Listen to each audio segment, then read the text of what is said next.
Hello everyone, welcome to our channel. ఈరోజు కథ.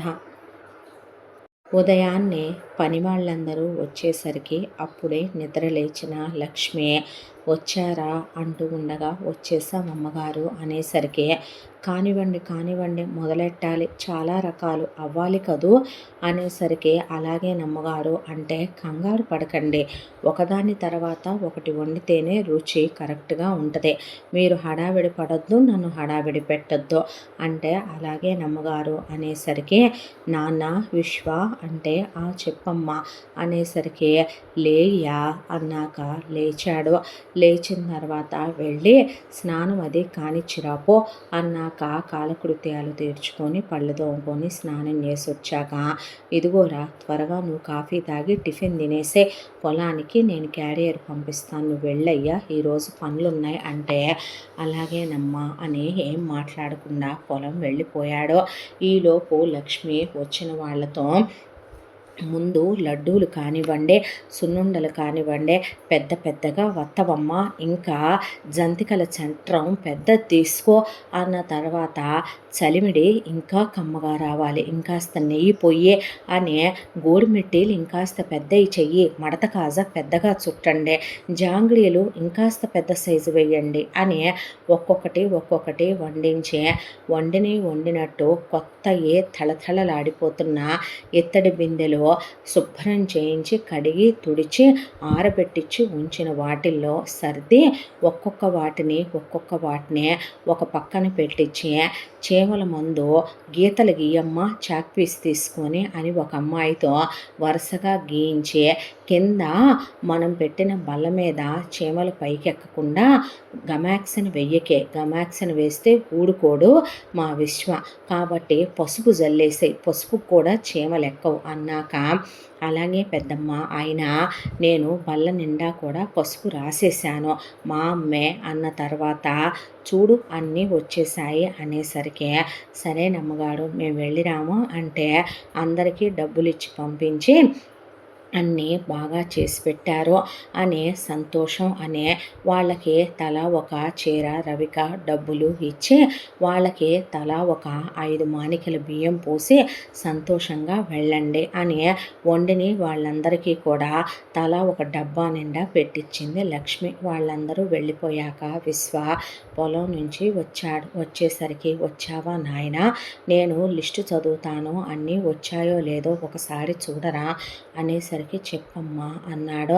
అనేసరికి లడ్డూలు జాంగ్రీలు సున్నుండలు అనావిడి చెప్పుకుంటూ పోతుండే అన్నీ కరెక్ట్గానే వచ్చాయమ్మా, పళ్ళ బుట్టలు ఇక్కడ సర్దిచ్చాను, అరటి గెలలు చక్కెరకేళి గెలలు ఇక్కడ సర్దిచ్చాను, ఇది దానిమ్మకాయల బాక్సు, ద్రాక్షకాయల బాక్సు, యాపిల్స్ బాక్సు వరుసగా వచ్చినాయి గాయ అంటే వచ్చినాయి అమ్మా, కంగారు పడకు అనేసరికి కంగారుగానే ఉందిరా, మళ్ళీ ఇన్ని సంవత్సరాల తర్వాత దాని దగ్గరికి వెళుతున్నాము, నా ప్రాణం భవానీని ఎప్పుడెప్పుడు చూస్తానా అని మనసంతా కొట్టుకుపోతోందయ్యా అన్నాక తెల్లారాక అమ్మ వెళదాంలే వెళ్ళి పడుకో అంటే నువ్వు అలా ఉండబాకరా, దిగులుగా దానికి మనం గుర్తు రాకపోతే నేనే గుర్తు చేస్తానులే, నేను అమ్మమ్మననే నువ్వు మావయ్యవనే అలా ఉండబాకయ్యా అన్న తర్వాత ఎందుకురా అలా ఉంటావు, దానికి జరిగిందే నాకు జరిగి ఉంటే అసలు ఇంత బాధే ఉండేది కాదు అయ్యా, ఇప్పుడంతా అయిపోయిందిగా,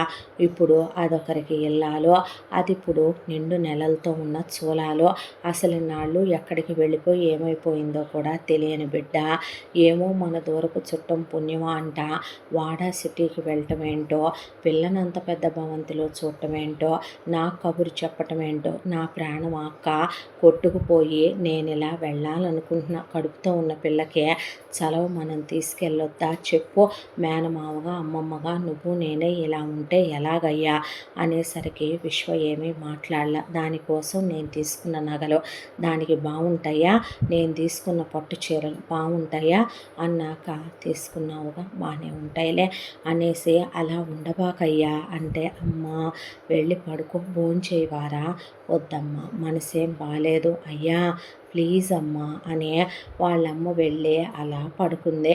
పడుకున్న తర్వాత ఆవిడికి తెల్లారి పొద్దున్నే లేవాలి బయలుదేరాలి అని నా మనవరాలు ఎలా ఉందో ఏంటోనని ఆవిడ మనసు ఒకవైపున ఆనందం, బాధ, దుఃఖం, ఇన్నాళ్ళు దూరం అన్నీ గుర్తుకొచ్చి బాధపడుతూ కన్నీళ్లు కార్చుకొని ఆవిడ అలా గోడ మీద ఉన్న ఫోటోల వైపు చూస్తూ కళ్ళు మూతలు పడిపోయినాయి. కానీ విశ్వకి మాత్రం నిద్ర లేదు. ఆలోచిస్తున్నాడు. ఆ ఆలోచనకి ఆదెక్కడ? ఆ ఆలోచనకి అంతమెక్కడ? ఎక్కడో గతంలో మొదలైన తన ఆలోచనలు గతం నుండే వర్తమానానికి, వర్తమానం నుండి గతానికి అలా తన ఆలోచనలు వెళుతూ అలా ఇంట్లంతా నిండి ఉన్న ఫోటోలు చూసుకుంటూ కళ్ళు ఎప్పుడో తెలతెలవారుతూ ఉండగా మూతలు పడ్డాయి. ఈలోపు లేవనే లేచొచ్చి లక్ష్మి, అయ్యా సమయం 8 గంటలైంది లేవురా అనేపాటికి 8 అయిందా అమ్మా అని లేచేసరికి అలా ఉండబాకయ్యా, అది నిన్ను చూసి ఏమనుకుంటుందిరా అనేసరికి నేను దానికి తెలియదుగా అమ్మ అన్నాక ఆవిడ కళ్ళల్లో నుంచి నీళ్ళు ఎలా కారిపోయి గోడ మీద ఉన్న ఫోటోల వైపు చూసి కర్మరా దేవుడా, ఎంత సంతోషంగా ఆనందాల మధ్య ఉన్న అందమైన ఆనందాలతో నిండిన సంతోషాలు వెల్లివిరిసే కుటుంబం ఏంటి తండ్రి ఇలా అయిపోయింది? ఈ సంసారం ఏంటో, ఈ బాధలేంటో, ఈ దుఃఖాలేంటో, ఈ శోకాలేంటో, ఈ ఏడుపులేంటో, ఈ ఇల్లు ఇలా ఎందుకు అయిపోయిందో, నేనేం మహాపాపం చేసుకున్నానో నాకు అర్థం కావటం లేదయ్యా అని వెళ్ళి ఆవిడ 2 చెంబులు నీళ్లు పోసుకొని అలా దేవుడి గదిలోకి వెళ్ళి దండం పెట్టుకొని ఆ తర్వాత పోయిన వాళ్ళ పటాలకి పువ్వులు పెట్టి దీపాలు వెలిగించి ఇలా వెళ్ళొస్తానే పిల్ల దగ్గరికి అని చెప్పి అయ్యా బయలుదేరదామా అనేసరికి అలా ప్యాంటు షర్టు వేసుకొని కూర్చున్నాడు విశ్వ. కూర్చున్నాక కొడుకు వైపు అలా చూసిందే. ఆ బట్టలు ఆవిడకి జ్ఞాపకం వచ్చాయి. ఏం మాట్లాడలేక ఆవిడ మౌనంగా ఉండిపోయింది. తిన్నాననిపించి ఏదో టిఫిన్ తిన్నారు. ఆ తర్వాత ముందు 5 సీటర్ కారు తీస్తే ఆ కారులో సర్దితే సగానికి మించి పట్టలేదయ్యా అనేసరికి ఉండమ్మా ఇవన్నీ దించేయండిరా ముందనేసరికి ఇంట్లో 10 మంది పైనే ఆడ మగ కలిసి పని వాళ్ళు ఉన్నారు. దాంతో బాబుగారు దించేసామనేసరికి ఆ కారు తీసుకెళ్ళి కార్ షెడ్లో పెట్టి పెద్ద కారు తీసుకొచ్చాడు. 7 సీటర్ కారు ఇదైతే సరిపోద్దయ్యా అని ఆ కారులో చక్కగా వెనకాలంతా సాడి సామాను, పళ్ళ గెలలు అవన్నీ పెట్టి ఫ్రూట్ బాక్సులు సర్ది ఆవిడ కూర్చునే బ్యాక్ సీట్లో కూడా సర్దుకొచ్చాక విశ్వ పక్కన కూడా సరిపోయాయి.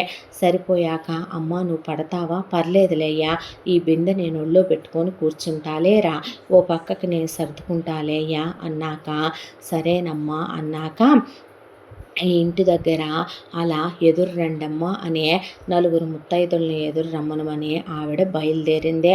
బయలుదేరుతూ ఉండగా కొద్ది దూరం వెళ్ళేసరికి అది మన్ని గుర్తుపట్టుద్దంటావా నాన్న అనేసరికి నువ్వు వాసితోనేగా బయలుదేరావో, అదొకవేళ గుర్తుపట్టకపోతే నేను గుర్తు చేస్తానయ్యా, నేను అమ్మమ్మనని నువ్వు మావయ్యవనే అనేసరికి మనసు చివుక్కుమని కారు సడన్ బ్రేక్ పడేసరికి అయ్యా పడిపోతున్నాయిరా, అన్నీ దానికి ఇష్టమైనయే కోడి వండించింది నీ చేత్తో, ఒక్కసారి సర్దయ్యా సరిగ్గా కుదుపుకు ముందుకొచ్చినాయి అనేసరికి తన చేత్తో అన్నీ సర్దుతూ ఉండగా అవన్నీ తన మేనగోడలకి ఇష్టమైనవి అని చాలా జాగ్రత్తగా సర్దాడు. ఆ తర్వాత కారు బయలుదేరుతూ ఉండగా మనసులో లేదు, ఇద్దరి మధ్య మౌనం. ఏవో ఆలోచనలతో మనసంతా అలజడిగా ఉంది. అడ్రస్ జాగ్రత్త పెట్టుకున్నావయ్యా గుర్తుందమ్మా అన్నాక ఏంటో వీళ్ళు ఉన్నట్టుండి అలా సిటీలోకి ప్రవేశించేసరికి ఒకటే గాలి, వర్షం, దుమారం, ఏంటో ఆకాశానికి చిల్లులు పెట్టినట్టుగా వర్షం పడుతూ ఒకేసారి బై మని గాలులు మొదలైన ఆవిడ ఏంట్రా ఇలా వర్షం పట్టేసుకుందే, ఇది మంచి శకునం కాదయ్యా, ఇదేదో కీడు జరగబోతున్నట్టుందేమిట్రా అంటే అమ్మా వర్షానికి కూడా ఇన్నుంటాయా, అది కాదయ్యా వర్షాకాలం వర్షాలు పడితే ఆశ్చర్యమే ఉండదురా, ఇది అకాల వర్షం కదా, అయినా ఉన్నట్టుండి ఇంత బీభత్సంగా వాతావరణం మారిపోయిందేంట్రా, ఇంటి దగ్గర బయలుదేరకుండా ఉన్నా పోయేదేమో ఈ రోజున, వాన రాకడా ప్రాణం పోకడా ఎవరికి తెలుసమ్మా, వాన రాకడ తెలియదయ్యా, ఇంకా ఏదైనా జరిగితే అమ్మా అంటూ ఉండగానే కారు ఫ్లాట్ టైర్ అయింది. దాంతో కారు ఏమైందిరా అని అడిగితే ఏం లేదమ్మా టైర్ పంచర్ అయింది అనేసరికి, అయ్యా ఇది మంచి శకునం కాదురా, వెనక్కి వెళ్ళిపోదామా, అమ్మ పిచ్చి పట్టిందా నీకు అని దగ్గరలోనే మెకానిక్ షాప్ ఉంటే మెకానిక్ని తీసుకొచ్చి కారు టైరు పంచర్ వేయించాడు. ఆ తర్వాత మళ్ళీ బయలుదేరితే, అయ్యా నాకేదో కంగారుగా ఉందిరా అమ్మ, టెన్షన్ పడకో, ఎంతోసేపు లేదు, ఇంకొక అరగంటలో వెళ్ళిపోతామని చాలా ఫాస్ట్గా లాగిచ్చేస్తున్నాడు కారుని విశ్వ. ఆవిడ జాగ్రత్తగా మెల్లిగా వెళ్దాం, కంగారు పడబాకో అంటూ ఉండగానే అలా ఫాస్ట్గా డ్రైవ్ చేసుకుంటూ వాళ్ళ దగ్గర ఉన్న అడ్రస్ ఉన్న ఇంటి దగ్గరికి వచ్చారు. పెద్ద భవంతే, అల్లుడు పెద్ద డబ్బున్న వాళ్ళకే ఇచ్చి చేశాడు పిల్లని అనేసరికి విశ్వ మనసు చిక్కుమన్నా ఏం మాట్లాడలేదు. బయటున్న వాచ్మెన్లు వీళ్ళని ఆపేసి, ఎవరు సార్, ఎవరమ్మా అంటే, ఇక్కడ మా అమ్మాయి ఉందయ్యా, మా మనవరాలు, ఈ ఇంటి కోడలు భవానీ, మా పిల్లని కలవటానికి వచ్చాము అనేసరికి, అవునా అమ్మగారు వెళ్ళండి గేట్ ఓపెన్ చేశారు డ్రైవర్లో. అలా గేట్ ఓపెన్ చేసి కారు అలా లోపలికి వెళ్ళింది. వాళ్ళ కారు దగ్గర నుంచి పెద్ద పెద్ద పాలరాతి మెట్లు, ఒక 5 మెట్లు ఉన్నాయి. ఆ 5 మెట్లు ఎక్కగానే చిన్న వసారాలాగా ఉండి పెద్ద పెద్ద మెయిన్ డోర్లు పెట్టున్నాయి చెక్క నగిషేలతో. ఆ డోర్లు బెల్ కొట్టి ఓపెన్ అయితే ఇక ఇంట్లోకి వెళ్ళిపోవటమేనని వాచ్మెన్ చెప్పాడు. అలాగే బాబు అని చెప్పి అలా వీళ్ళు కారు ఆపి ముందు విశ్వ, ఆ తర్వాత అలా కింద పాదం పెట్టింది లక్ష్మి. ఈలోపు ఆవిడ చూసుకోలేదు, పక్కనే వాళ్ళ అల్లుడు ప్రసాద్ బైక్ వేసుకుని చాలా ఫాస్ట్గా వచ్చాడు.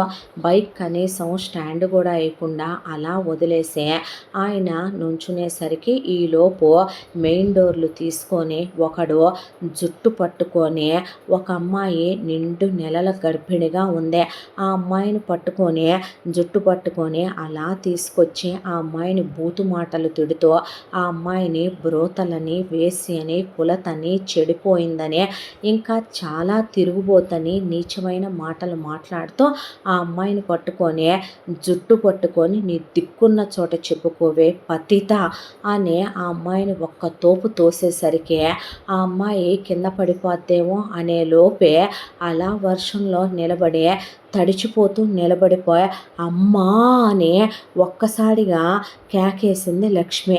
పరిగెత్తుకుంటూ వెళ్ళి విశ్వ 4 అంగల్లో ఆ అమ్మాయిని అలా పట్టుకున్నాడు. విశ్వ ఉన్న హైట్కి, విశ్వ ఉన్న పర్సనాలిటీకి ఆ అమ్మాయిని విశ్వ కాబట్టి ఆపటమే కానీ, నిండు నెలలతో ఉన్న గర్భిణిని పాలరాతి మెట్ల మీద ఇంకో మగాడైతే ఆపలేకపోదునేమో. ఆ అమ్మాయి ముఖం వైపు అలా చూశాడు. ఒకప్పుడు చూసిన పసితనం, యవ్వనం ఈరోజు మెచ్యూర్డ్గా కనిపిస్తోంది ఆ మొహం. దానికి తోడు తల పగిలిపోయి కారుతున్న రక్తం, ముక్కుల్లోంచి నోట్లో నుంచి వస్తున్న రక్తం, ఒళ్ళంతా దెబ్బలు, పొట్ట అలా విశ్వకి ఆనుకుందే. పొట్ట మీద చెయ్యేసి ఆ అమ్మాయిని అలా నుంచోబెడితే వర్షంలో కళ్ళెత్తి విశ్వ వైపు చూసిందే. ఒకప్పుడు విశ్వలో ఉన్న ఆ టీనేజు, ఒకప్పుడు విశ్వలో ఉన్న ఆ మెరుపు ఈరోజు లేవో. ఈరోజు ఒక కంప్లీట్ మ్యాన్, ఏదో తెలియని మెచ్యూర్డ్నెస్ అతనిలో కనిపించే ఆ అమ్మాయి అలా అమాయకం, భయం, బాధ, దిగులు కలబోసినట్లు అలా చూస్తూ నుంచునేసరికి ఈలోపు లక్ష్మి అల్లుడు అనేసరికి అప్పుడు ఒక్కసారిగా ప్రసాద్ తిరిగి ఆవిడ వైపు చూశాడు. ఆ చూపులో నేను తప్పు చేశాను, మహాపాపం చేశాను, నేను దిద్దుకోలేనంత పెద్ద పాపం చేసేసి పెద్ద తప్పు చేసేసానన్నట్టు ఉన్నాయి ప్రసాద్ చూపులో. ఈలోపు విశ్వ అలా చూశాడు ప్రసాద్ వైపు.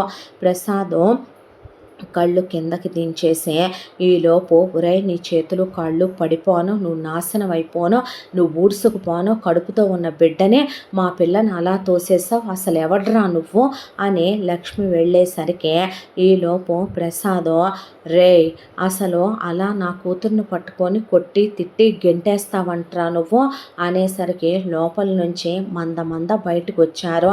అందులో ఆడోళ్ళు, మగాళ్ళు చాలామంది ఉన్నారు. వాళ్ళెవరో ఎవరో వీళ్ళకి అసలు ఏమీ తెలియదు.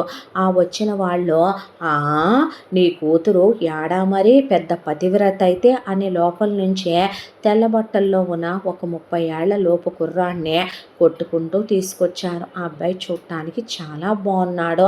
ఆ అబ్బాయిని కింద పడేసి వీళ్ళు దారుణంగా కొట్టుకుంటూనే తీసుకొచ్చారు.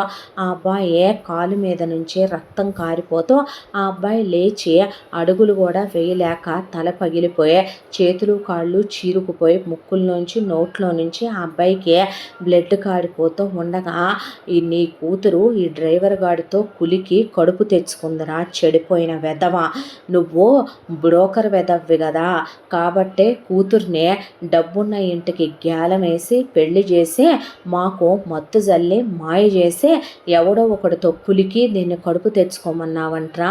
నా కొడుకు అంత చేతగాని వాడు అసమర్థుల్లా కనపడ్డాడా నీకు నీ కూతురికి? ఏరా ఒక మొగుడు ఒక మగాడు చాల్డా దీనికి అని ఇష్టం వచ్చినట్టు వాళ్ళు రెచ్చిపోయి మాట్లాడుతుంటే నా కూతురు అలా చెయ్యదో, నా కళ్ళతో నేను చూశాను. ఇది వాడితో వాడి పక్క పంచుకోవటం, వాడితో కలిసి ఇది కులకటం, దీని ఒంటి మీద పమిట లేకపోవటం, వాడి ఒంటి మీద ఇప్పటికీ షర్టు లేకపోవటం. నీ కళ్ళు పనిచేయట్లేదా? ఎంతమందితో తిరిగిన ఆడవాటినైనా ఎవడెవడితో కడుపు తెచ్చుకున్న ఆడవాటినైనా ఏలుకునేంత నీతిమాలిన వెధవలేంట్రా మీరు? మాకు అలాంటి అలవాటు లేదురా అనేపాటికి విశ్వకి కోపం కట్టలు తెంచుకుంది. ఆ అమ్మాయిని మళ్ళీ జుట్టు పట్టుకోవటానికి వస్తే చేత్తో ఒక్క తోపు తోస్తే వెళ్ళి కింద పడ్డాడు. అతను పడేసరికి ప్రమాణం చేసి చెప్తున్నాను బాబుగారు, అమ్మాయి గారు నా చెల్లెల్లాంటిదే. నేను అసలు సర్వెంట్ క్వార్టర్స్లో ఉన్నాను, అమ్మాయి గారు ఇంట్లో ఉన్నారు. అసలు ఏం జరిగిందో ప్రమాణపూర్తిగా మాకు తెలియదండి. అమ్మాయి గారి మీద ఊహల్లో కూడా నాకు అలాంటి తలంపు, ఆవిడ గారు నాతో తప్పు చేసేంత నీచమైన దిగజారిపోయిన మనిషి కాదండి. వీళ్ళే నన్ను పనిలోకి తీసుకున్నారు. నేను చదువుకున్నాను బాబుగారు, నాకు పెళ్ళయిందే, ఊళ్ళో నాకు అమ్మ నాన్న కుటుంబం ఉందే. నేను డ్రైవర్గా వచ్చాక నాకు ఎక్కువ జీతం కూడా ఇస్తామన్నారు, ఇంట్లో పనులు కూడా చూసుకోమన్నారు. ఇంట్లోకి వచ్చిన నన్ను వీళ్ళే వెళ్ళి అమ్మాయి గారికి ఆ పనులు చేయి ఈ పనులు చేయని, అమ్మాయి గారి గదుల్లోకి వెళ్ళమనమని వీళ్ళ గదుల్లోకి వెళ్ళమనమని వీళ్ళే నువ్వు మా ఇంట్లో మనిషి లాంటి వాడివి, నిన్ను మేము డ్రైవర్గా చూడట్లేదని వీళ్ళు ఇష్టం వచ్చినట్టు మాట్లాడేవాళ్ళు బాబు. నేను అలాగే రోజు వెళ్ళినట్టే వెళ్ళినా ఆ తర్వాత ఏంటో బాబు నాకేమైందో తెలీదు, వచ్చి నాకు ఇచ్చిన క్వార్టర్స్లో నేను పడి పడుకున్నాను. అమ్మాయి గారు నేను వచ్చేటప్పుడు ఇంట్లోనే ఉన్నారు. తీరా చూస్తే అమ్మాయి గారి పక్కన నేను చొక్కా లేకుండా, అమ్మాయి గారు కడుపుతో ఉన్న మనిషి గర్భగుడిలో దేవత లాంటిది బాబు, పమిట లేకుండా ఎలా ఉన్నారో, మా ఇద్దరి మీద ఎవరు దుప్పటి కప్పారో మాకు తెలియదయ్యా. ఈయన గారు వచ్చాడు, విచక్షణ లేకుండా అమ్మాయి గారిని నన్ను రంకులంటగట్టి మాకు అక్రమ సంబంధాలు అంటగట్టి ఆ కడుపులో ఉన్న బిడ్డ నాదని ఆయనది కాదని అమ్మాయి గారిని చావగొట్టేశాడయ్యా. ఇందాకడి నుంచి నన్ను చెప్పుకుంటే చెప్పేది వినకుండా చాలా దారుణంగా మాట్లాడారంటే, ఏరా డ్రైవర్ కుక్క, నువ్వు దాని కాళ్ళొత్తింది నిజం కాదా? దానికి మామిడికాయలు తెచ్చింది నిజం కాదా? మీ ఊరు నుంచి వండి తెప్పించి దానికి పెట్టింది నిజం కాదా? ఆ కడుపులో ఉంది నీ బిడ్డ కానప్పుడు, ఆ కడుపు నీకు రానప్పుడు, దాని మీద నీకంత మోజు లేనప్పుడు అంత అక్కర ఎందుకు వచ్చిందిరా? అంత ప్రేమ ఎందుకు పుట్టుకొచ్చిందిరా? ముక్కలు ముక్కలుగా నరుకుతానే. నేను పల్లెటూరులో పుట్టి పెరిగిన, నేను డిగ్రీ దాకా చదువుకున్నాను. నీతి జాతి లేనిదానా, 5గురిని కన్నా గొడ్రాల ఎలా కనపడుతున్నానే నేను? సాటి ఆడది కడుపుతో ఉందని కూడా ఆలోచించకుండా ఈ మహానుభావుడు ఎలా ఇచ్చి చేశారండి ఎంతోటింటికి? ఎంతోటి సంబంధం దొరకదనా? నేను పెళ్లి చేసుకున్నాను ఒక అమ్మాయిని ప్రేమించి, నా మేనగోడల్నే నేను ప్రేమించి పెళ్లి చేసుకున్నాను. చావులో కూడా దాన్ని నేను వదులుకోలేక చివరికి మా ఊళ్ళో పంటల బండకి ఇక్కడికి వచ్చి డ్రైవర్గా పనిచేసుకుంటా, మా నాన్న మా పొలం వ్యవసాయం చేసుకుంటా బతుకుతున్నామే. కానీ చూసిన ఆడవాళ్ళందరితో కాలు జారేంత దిగజారిపోయిన రకాలు నీ ఇంట్లో ఆడయన్నీ నా మీద కన్నేసి నాతో ఒక రాత్రికి వస్తే చాలని పక్క పంచుకోవాలనుకున్నాయి. అలాంటి మీ బ్రతుకులకి మీరు అమ్మాయి గారిని అంటమా అనేసరికి అలా నిలబడిపోయిన ప్రసాద్‌నే నీది ఒక బతికేనంట్రా, నీది ఒక జన్మేనంట్రా, కూతురికి పడకలు మార్చుకునే వెధవ, మా కొడుకు ముందు ఎంతమంది దగ్గరికి పంపావురా చాతగాని సన్నాసే, నీ బతుకు చెడ, డబ్బులున్న వాళ్ళైతే చాలా ఏమిట్రా, అవునులే కూతుర్ని ముందు నువ్వు కూడా వాడేసుకొని పంపుంటావనే పాటికే ప్రసాద్ అలా నిలబడిపోయాడు. అల్లుడు ఏం మాట్లాడవేంటి, అలా నుంచుంటావేంటి, నోరు పడిపోయిందా అని లక్ష్మి అంటుంటే ఏం మాట్లాడలా. అలా జోరున వర్షం పడుతూనే ఉంది.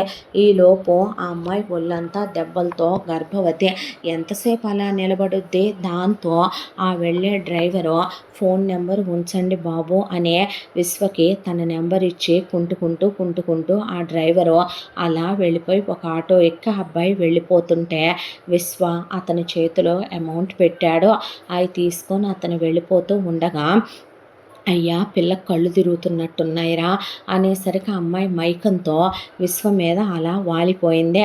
దాంతో ఇలాంటి పతితని కులతని వేసని నా కొడుక్కి పెళ్ళాంగా ఉంచుదాం అనుకుంటున్నావురా, ఈ ఇంటికి కోడలుగా ఉంచుదాం అనుకుంటున్నావా, నీ కూతుర్ని నేను ఏలుకోను, నీ కూతురు చెడిపోయిందిరా, దాని కడుపులో బిడ్డ నాది కాదురా, ఆ డ్రైవర్ గాడి బిడ్డరా అనేసి వాళ్ళు లోపలికి వెళ్ళి మీ దిక్కున్న చోట చెప్పుకోండి, ఏం చేసుకుంటారో చేసుకోండి, మా వెంట్రుకు కూడా పీకలేరని వెళ్ళి తలుపులు వేసేసుకున్నారు.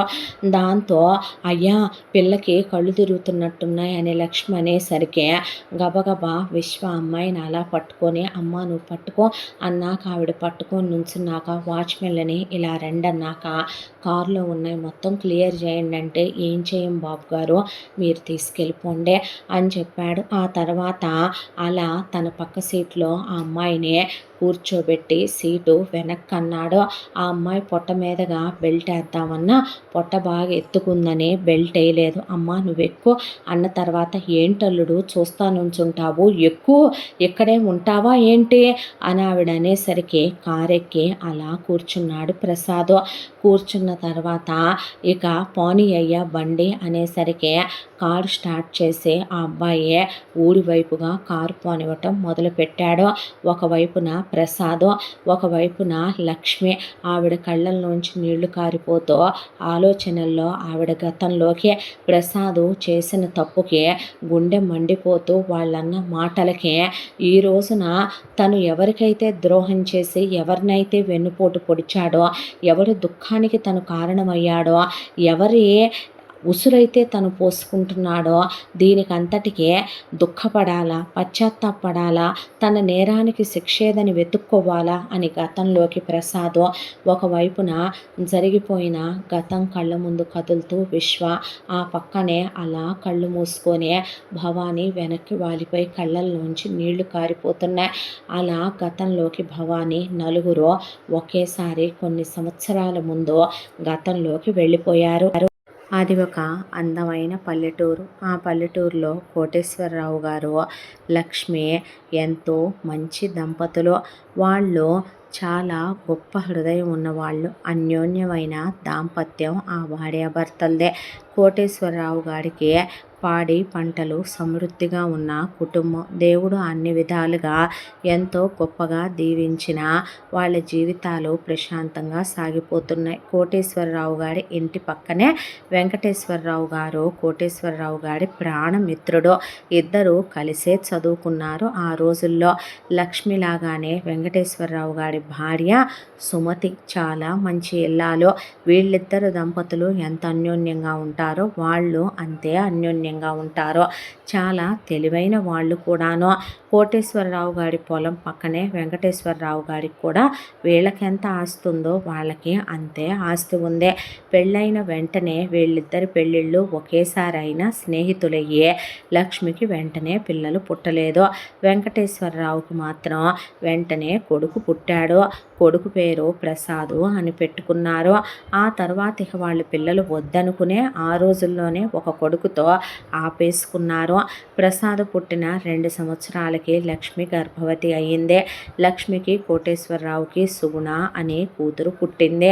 ఇక కూతురంటే కోటేశ్వరరావు గారికి పంచప్రాణాలు. కూతురికి తండ్రి అంటే ప్రాణానికి ప్రాణం. కూతుర్ని గుండెల మీద ఎక్కించుకునే, మెడల మీద ఎక్కించుకునే, నేల మీద నడవకుండా అరిచేతుల్లో నడిపించుకుంటూ పెంచుకొచ్చాడు కోటేశ్వరరావు గారు. ఇక ఆ తర్వాత ప్రసాద్ను కూడా వెంకటేశ్వరరావు గారు చదివించటం మొదలు పెడితే పక్కపక్క ఇళ్లల్లో ఉన్న సుగుణ ఎప్పుడు ప్రసాద్తో చనువుగా ఉండటం, మాట్లాడటం లాంటివి ఏ రోజు చేసేది కాదు. కానీ చిన్నప్పటి నుంచే సుమతి వెంకటేశ్వరరావులకి లక్ష్మీ కోటేశ్వరరావుల కూతురైన సుగుణని కోడలుగా చేసుకోవాలన్నది వాళ్ళ కోరిక. ఆ మాట వాళ్ళు అమ్మాయి వయసుకు రాగానే బయట పెట్టారు. అయితే పిల్లల చదువులు అవ్వకుండా మనం ఎందుకు ఇప్పుడే ఆ మాటలు మాట్లాడుకోవటం అన్న తర్వాత ముందుగా ప్రసాదుదే డిగ్రీ అయిపోయింది. ఆ తర్వాత పీజీ చదవరా అంటే నాకు ఇంట్రెస్ట్ లేదు నాన్న అన్న పంతం పట్టి వెంకటేశ్వరరావు ప్రసాద్తో డిగ్రీ చదివించేలోపు సుగుణకి ఆడపిల్లలకి చదువు ఉండాలి అన్నదే కోటేశ్వరరావు గారి పంతం. దాంతో సుగుణని ఏమ్మా డిగ్రీ చదువుకోమంటే నువ్వు అడిగితే నేను ఏదైనా చేస్తానా, నువ్వు నా ప్రాణం అంటే ఎందుకేమీ నానంటే అంత ఇష్టం ఏమోనమ్మా తెలీదు నాన్న, నేను కలిసి పుట్టి కలిసే పెరిగినట్టుంటుంది తెలుసా, వయసులో పెద్దోడు అనిపించేస్తుందా నీకు, నాన్న నాకు అన్నలా తమ్ముళ్ళ స్నేహితుళ్ళ కొడుకులా అనిపిస్తాడు అనే కూతురు మాటలకు ఆయన కళ్ళల్లో నీళ్లు తిరిగేవి. కూతురు డిగ్రీ అయిపోయిన తర్వాత స్నేహితుడి భార్య అమ్మాయిని మా కోడల్ని చేయమంటే పక్కింట్లోనే పిల్లనిచ్చుకుంటే కళ్ళ ముందే ఉంటుంది, ఇంకేం కావాలనే దాంతో ప్రసాదు మంచోడు, వ్యవసాయం చేస్తున్నాడు, ఊళ్ళోనే ఉంటాడు. వెంకటేశ్వరరావు వాళ్ళకు ఒక్కడే కొడుకు, స్థిరచరాస్తులున్నాయి, సుమతి చాలా మంచి ఆవిడ అనే దాంతో సరే అనుకుని ప్రసాద్కి సుగుణకి పెళ్లి జరిపించారు. పక్కింట్లోనే కూతురు కాపురం, అల్లుడిది కూతురుది అన్యోన్యమైన దాంపత్యం. ఇక అత్తమామలు కూతుర్ని సొంత కూతురులా చూసుకునేవాళ్ళు. అమ్మాయికి పెళ్ళైన వెంటనే పిల్లలు కలక్కపోయినా వాళ్ళొక్క మాట అనలా. కూతురుకి అలా పెళ్ళయిందో లేదో లక్ష్మి మళ్ళీ గర్భవతి అయింది. గర్భవతి అయ్యి లక్ష్మికి కొడుకు పుట్టాడు. పిల్లాడి పేరు విశ్వ అని పెట్టుకున్నారు. ఆ తర్వాత తమ్ముడిని చూసి మురిసిపోయింది సుగుణ. విశ్వ పుట్టిన 2వ సంవత్సరం సుగుణ గర్భవతి అయ్యి విశ్వకి 3వ ఏడు రావటం, సుగుణకి కూతురు పుట్టడం, కూతురు పేరు భవానీ అని పెట్టుకోవటం ఒకేసారి జరిగిపోయే వాళ్ళ అత్తమామలు మీ అమ్మాయిని మా ఇంటి కోడలుగా పంపారుగా, మా మనవరాల్ని మీ కొడుక్కిచ్చి చేస్తాములే, ఆస్తులు ఆస్తి కలిసిపోద్దే, మమకారాలు అనుబంధాలు బంధాలు బాంధవ్యాలు మన స్నేహంతో మొదలయ్యి తరతరాలు అలాగే కొనసాగుతాయిలేరా అనుకున్నారు వెంకటేశ్వరరావు కోటేశ్వరరావు. నా మనవరాలే నా ఇంటి కోళ్ళవుద్దంటే వద్దంటానా అని లక్ష్మి, ఏ పిల్లాడికి ఏం తక్కువ అని సుమతే, ఆ తర్వాత నా తమ్ముడికి నా కూతురు పెళ్ళాం అవటం కన్నా అదృష్టమేముందని సుగుణ మురిసిపోయే. ఆ రోజు నుంచే పిల్లాడిని ఒకే దగ్గర పెట్టి వీడే నీ మొగుడని, అది నీ హక్కని, అది నీ పెళ్ళామని, మావయ్యే నీ మొగుడని చెప్పి వీళ్ళు పెంచుకొస్తూ ఉండేసరికి పిల్లలు వేలు పట్టుకుని కలిసి పెరగటం మొదలయ్యారు. ఆ తర్వాత ఒక రోజున విశ్వ భవాని ఆడుకుంటూ పిల్లలిద్దరినీ కలిపి వీళ్ళు పక్కనే ఉన్న టౌన్లో స్కూల్లో వేస్తే విశ్వకి భవాని అంటే చాలా ఇష్టం. వీళ్ళు అన్నారు ఎప్పుడైతే పెళ్ళామనో అది నా పెళ్ళాం, నా కోసం పుట్టిందే అనే దాంతో మావయ్యే నా మొగుడు అన్నట్టుగా పిల్లలిద్దరూ చాలా కలిమిడిగా ఉండే. పిల్లని తనతో వేలు పట్టుకొని స్కూల్కి తీసుకెళ్ళటం, బ్రేక్ బెల్లో పిల్లకి తినిపించుకోవటం, లంచ్ బెల్లో తినిపించుకోవటం, ఇంటికి రాగానే పిల్లకి తనే స్నానం చేయించటం పిల్లతో, అలా పిల్లని వీప్ మీద గుర్రం ఎక్కించుకోవటం, పిల్లని ఏనుగు ఎక్కించుకోవటం, పిల్లని మెడల మీద మోయటం, పిల్ల కాళ్ళకు గోరింటాకు పెట్టడం, అరికాళ్ళు ముద్దు పెట్టుకోవటం, పిల్ల చేతులు ముద్దు పెట్టుకోవటం, తల్లో పూలు పెట్టడం, ఏరా అమ్మో నేను చేయమా నువ్వే చెయ్యాలా అన్నే, అదేంటక్క అమ్మకి నాన్న బావకే నువ్వు ఉన్నారు మరి దానికి నేను కాక ఎవరు చేస్తారో అని బట్టలు కొనటానికి వెళ్తే నాన్న నాకేం కావాలో నీకు తెలుసుగా, నువ్వు తీసుకో అని పిల్ల కోసం బూట్లని, సాక్సులని, బట్టలని కొంటే, ఏరా మేము కొనమా అంటే, అదేంటి మీరు కొంటాం నేను కొంటాం ఒకటేనా ఏంటే అనేసరికి, వీడిని ఆలస్యంగా కన్నావేమ్మా, ముందే కంటే వీడు నన్ను అంత ప్రేమగానే చూసుకునేవాడేమోగా, అప్పుడు నేను దీనికన్నా పెద్దోడినయ్యేవాడిని కదే, అప్పుడు నువ్వు దీన్ని నాకు ఇచ్చేదానివి కాదుగా, ఎందుకు ఇవ్వనయ్యా అని అడిగితే, వీడికి ఎవరు బుద్ధి వచ్చిందో నాన్న, ఎంత ప్రేమో చూసావా వీడికి అదంటే, ఏం పుణ్యం చేసుకుందో అనుకునే వాళ్ళు మురుసుకుంటూ ఉండగానే, ఒక రోజున సుమతి, వెంకటేశ్వరరావు, సుగుణ కలిసి ఒక పెళ్ళికి వెళ్ళొస్తూ ఉండగా పెద్ద యాక్సిడెంట్ అయ్యి కోడల్ని కారులోంచి తోసేసి సుమతి, వెంకటేశ్వరరావు చనిపోయారు. అల్లుడి భుజం మీద చెయ్యేసి, బాధపడకయ్యా, మేము ఉన్నావు నీకు తోడు, మేము ఉంటావు నీకు తల్లిదండ్రులుగా అనే వాళ్ళు పోయిన లోటు తీరనిదని బాధపడ్డారు కోటేశ్వరరావు, లక్ష్మి. ఎప్పుడైతే అమ్మా నాన్నలు చనిపోయారో ప్రసాద్ని అప్పటి వరకు కూడా కళ్ళు వేసి పట్టుకొని ఉంచాడు వెంకటేశ్వరరావు. సుమతి గడగడలాడుతూ ఒక్కడే కొడుకైనా భయంలో ఉంచిందే. ప్రసాద్కి అమ్మా నాన్నలు పోయిన తర్వాత వ్యవసాయం మీద ఆసక్తి తగ్గిపోయిందే. దానికి తోడు కూతుర్ని బావుమరిదికే ఇచ్చేది, పక్కింటికే కోడలుగా వెళ్ళొద్ది అనే దాంతో లీనియస్ వచ్చేసిందే.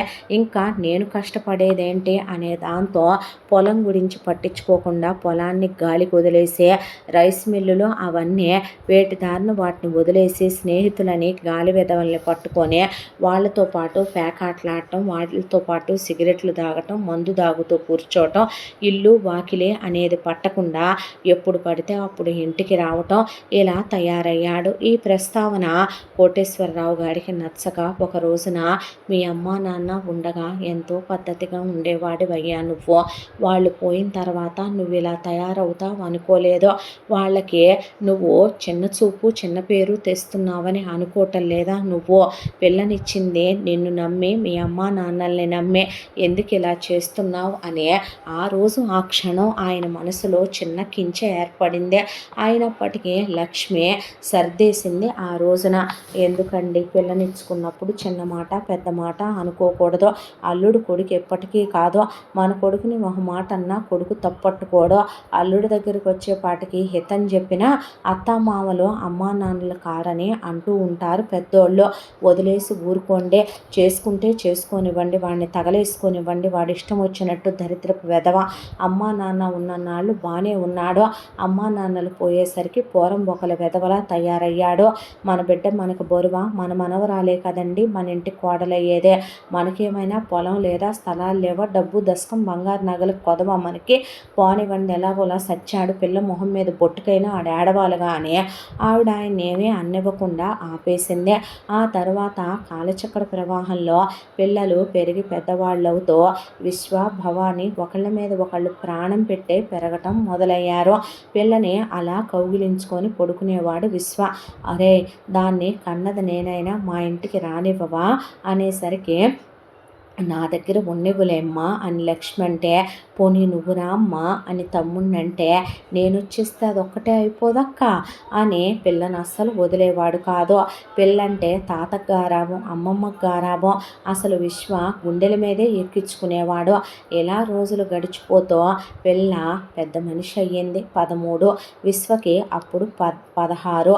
అలా పొలంలో మంచి ఉంటే మంచి మీదకెక్కి మేనమామ ఒళ్ళో అలా కాళ్ళు పెడితే పిల్ల అరికాళ్ళు ముద్దు పెట్టుకొని మీసాలు తగలగానే మాయ యాషాలే మాకు అనేసరికి, ఏమే పట్టుకుంటే సిగ్గు అంటున్నావు, ముద్దు పెడితే ఏమైందే అనేపాటికి, నేను ఇప్పుడు పెద్దదాన్ని అయ్యాను, నువ్వు పిచ్చి వేషాలయ్యి మాకు అనేసరికి, నాకేదో అవుతుంది, ఏమవుతుందే అని అడిగితే, పోవయ్యా తాతయ్యకి చెప్పానంటే వేస్తాడు నిన్ను తెలుసా అని, అలా ఇద్దరు డీప్గా లవ్ చేసుకోవటం మొదలుపెట్టారు. ఎక్కడ చూసినా పిల్లలే కనిపించేవాళ్ళు. అంతా దాంట్లో లక్ష్మి, ఏమే వాడికి దూకుడు ఎక్కువ, నువ్వు పెద్దదాని అయ్యావు కదా, వాడు ఏ తొందరపాటో పడ్డాడనుకో, ఏ కడుపో కాలో వచ్చుద్దమ్మా, వాటితో మరీ అంత దగ్గరగా ఉండమాకే, రాత్రులు నా దగ్గర పడుకోవే అంటే, ఆహా ఎందుకు మామయ్య దాకా ఏమీ అక్కర్లేదు, అదేదో నీ కొడుక్కి చెప్పు నాకు దూరంగా ఉండమని, కాలు జారేదేంటి, అలా జారి కడుపు తెచ్చుకుంటే తొందరగా చేస్తావా మావయ్యనిచ్చి నాకు? మీ తాతయ్య ఉన్నాడే, వాడు అన్నాడు, ఒరేయ్ దూరంగా ఉండరా అంటే పెళ్లి చేసేరాదే, డిగ్రీ అయిపోతుందిగా అని. మీ తాత పీజీ చేయింది పెళ్లి చేయను అన్నాడు. ఈలోపు నువ్వు డిగ్రీ చేయింది పెళ్లి చేయను అన్నాడు. నీ డిగ్రీ ఫైనల్ ఇయర్లో ముహూర్తాలు పెట్టుకొని ఆడి పీజీ ఎగ్జామ్స్ అయిపోయాక కానీ మీ ఇద్దరికి పెళ్లి చేయను అని చెప్పేశాడు మీ తాత. ఎంత దాంట్లో మీ మామయ్యకి నువ్వంటే ఎంత ఇష్టమున్నా, నేనంటే ఎంత గురున్నా, మీ తాతయ్య మాట అంటే అంత గౌరవం విలువ కూడా. వాళ్ళ నాన్న మాట ఏమీ కాదనలేవే, మీ తాతయ్య ఉన్నాడే అనకూడదులే కానీ నన్ను ఎప్పుడిచ్చి పెళ్లి చేశారు? నా 12వ ఏట పెళ్లి చేశారు. పెద్ద మనిషి అయ్యా కాపురాన్ని పంపుతానన్నారని 13కే పెద్ద మనిషినైతే మీ అమ్మాయి చేత 10th రాయించి మీ అమ్మాయి 10th పాస్ అయ్యా కాపురానికి పంపండి అని చెప్పొచ్చాడే మీ తాతయ్య కోసమని చదివి దేవుళ్ళకి మొక్కి నన్ను ఎండగట్టేస్తున్నాడని అలా 10th క్లాస్ కంప్లీట్ చేసి కాపురానికి వచ్చానులే అనేసరికి నువ్వేమో 15 ఏళ్ళకి మొగుడు వదులుండలేవు, ఇప్పుడేమో నాకు 18 ఏళ్ళు, నన్ను మాత్రం మామయ్యకి దూరంగా ఉండమంటావే? నాది ఇంటర్ సెకండ్ ఇయర్ అయిపోయింది, మామయ్యది డిగ్రీ అయిపోయింది, మామయ్య నేను మేజర్లో, ఇంకా మాకు మీరు పెళ్లి చేయరే, ఇలాగే చేయి, మావయ్య నేనే రేప్ చేసి నీకు ఏ ముని మనవరాలను రెడీ చేసి పెడతానో అప్పుడు ఏడుద్దు కానీ కూర్చొని అనేసరికి వామ్మో వాయ్యో నీకు నా కూతురు బుద్ధి రాలేదే, నీ బాబు ఎదవ పక్కింట్లోనే ఉన్నా మీ అమ్మ కనీసం తలదిప్పి కూడా చూసేది కాదు మీ నాన్న వైపు. మీ అమ్మ రోజు కాలేజీకి అలా వెళ్ళొస్తున్నా మీ నాన్న ఎదురైనా కూడా మీ తాతయ్య మాటకి డిగ్రీ చదువుకొని అప్పుడు కానీ మీ నాన్ననే మీ తాత మొగుడని ఖరారు చేశాక కానీ మీ నాన్న మొహం వైపు చూడలా. నీకు రాలేదే మీ అమ్మ బుద్ధి, నీ బుద్ధి వచ్చింది అనేసరికి వెయ్యండ్రా పట్టుకొని అనేసరికి నవ్వుకుంటూ పరిగెత్తి ఆనందాలు, సంతోషాలు, సంబరాలు, ఉత్సవాలు జరుగుతూ ఉండగా ఇద్దరు ఇలా క్లోజ్గా ఉంటుంటే, ఒరే అది వయసుకు వచ్చిందిరా, ఇప్పుడన్నా విడివిడిగా పడుకోండిరా, మరీ అంత దగ్గరగా పడుకుంటే లేనిపోయినవన్నీ కలుగుతాయ్యా అని సుగునంటే, కలిగితే కలవనివ్వక్క, జరిగితే జరగనివ్వవే, ఎందుకు దూరంగా ఉండాలి బావా, నువ్వు ఒకే గదిలో ఒకే మంచం మీద పడుకోవట్లే, నా పెళ్ళం నా ఇష్టం అన్నాడు విశ్వ పిచ్చోడ. కొన్ని అమ్మా నాన్నలు చెప్పారని వినేస్తామా? వినేసిన తర్వాత పెళ్ళైపోద్దా? ఇది పుట్టేసిందా? ఇది పుట్టిన తర్వాత మా అత్తయ్య మామయ్య ఎప్పుడైతే పోయారో మీ బావకి నాకు మధ్య మిగతా అన్నీ కూడా పోయి చాలా కాలం అయిపోయింది లేరా అని అలా వెళ్ళిపోయింది సుగుణ. కూతుర్ని తామే చేసుకోమనమని స్నేహితుడు కొడుక్కిచ్చి పెళ్లి చేసి తప్పు చేశామా? కూతురు జీవితంలో వాళ్ళే తొందరపాటు నిర్ణయం తీసుకునే, ఏ ఆడపిల్లకైనా భర్త మీద ఎక్స్పెక్టేషన్స్ ఉంటాయి. అల్లుడు ఇలా గాలి వెదవలా గాలికి తయారయ్యే ఎన్నిసార్లు మారమని చెప్పినా ఆయన మాట పెడచె వినపెట్టి పెద్దోడు తండ్రి లాంటోడు చెప్తున్నాడని కూడా లెక్క చేయకుండా ఇలా తయారయ్యాడనే దిగులు పడాలా అనే విశ్వ, కోటేశ్వరరావు, లక్ష్మి బాధపడుతూ ఉండేవాళ్ళు సుగుణ విషయంలో. ఎంత దానిలో కోటేశ్వరరావు గారికి 60 ఏళ్ళు వచ్చినాయి.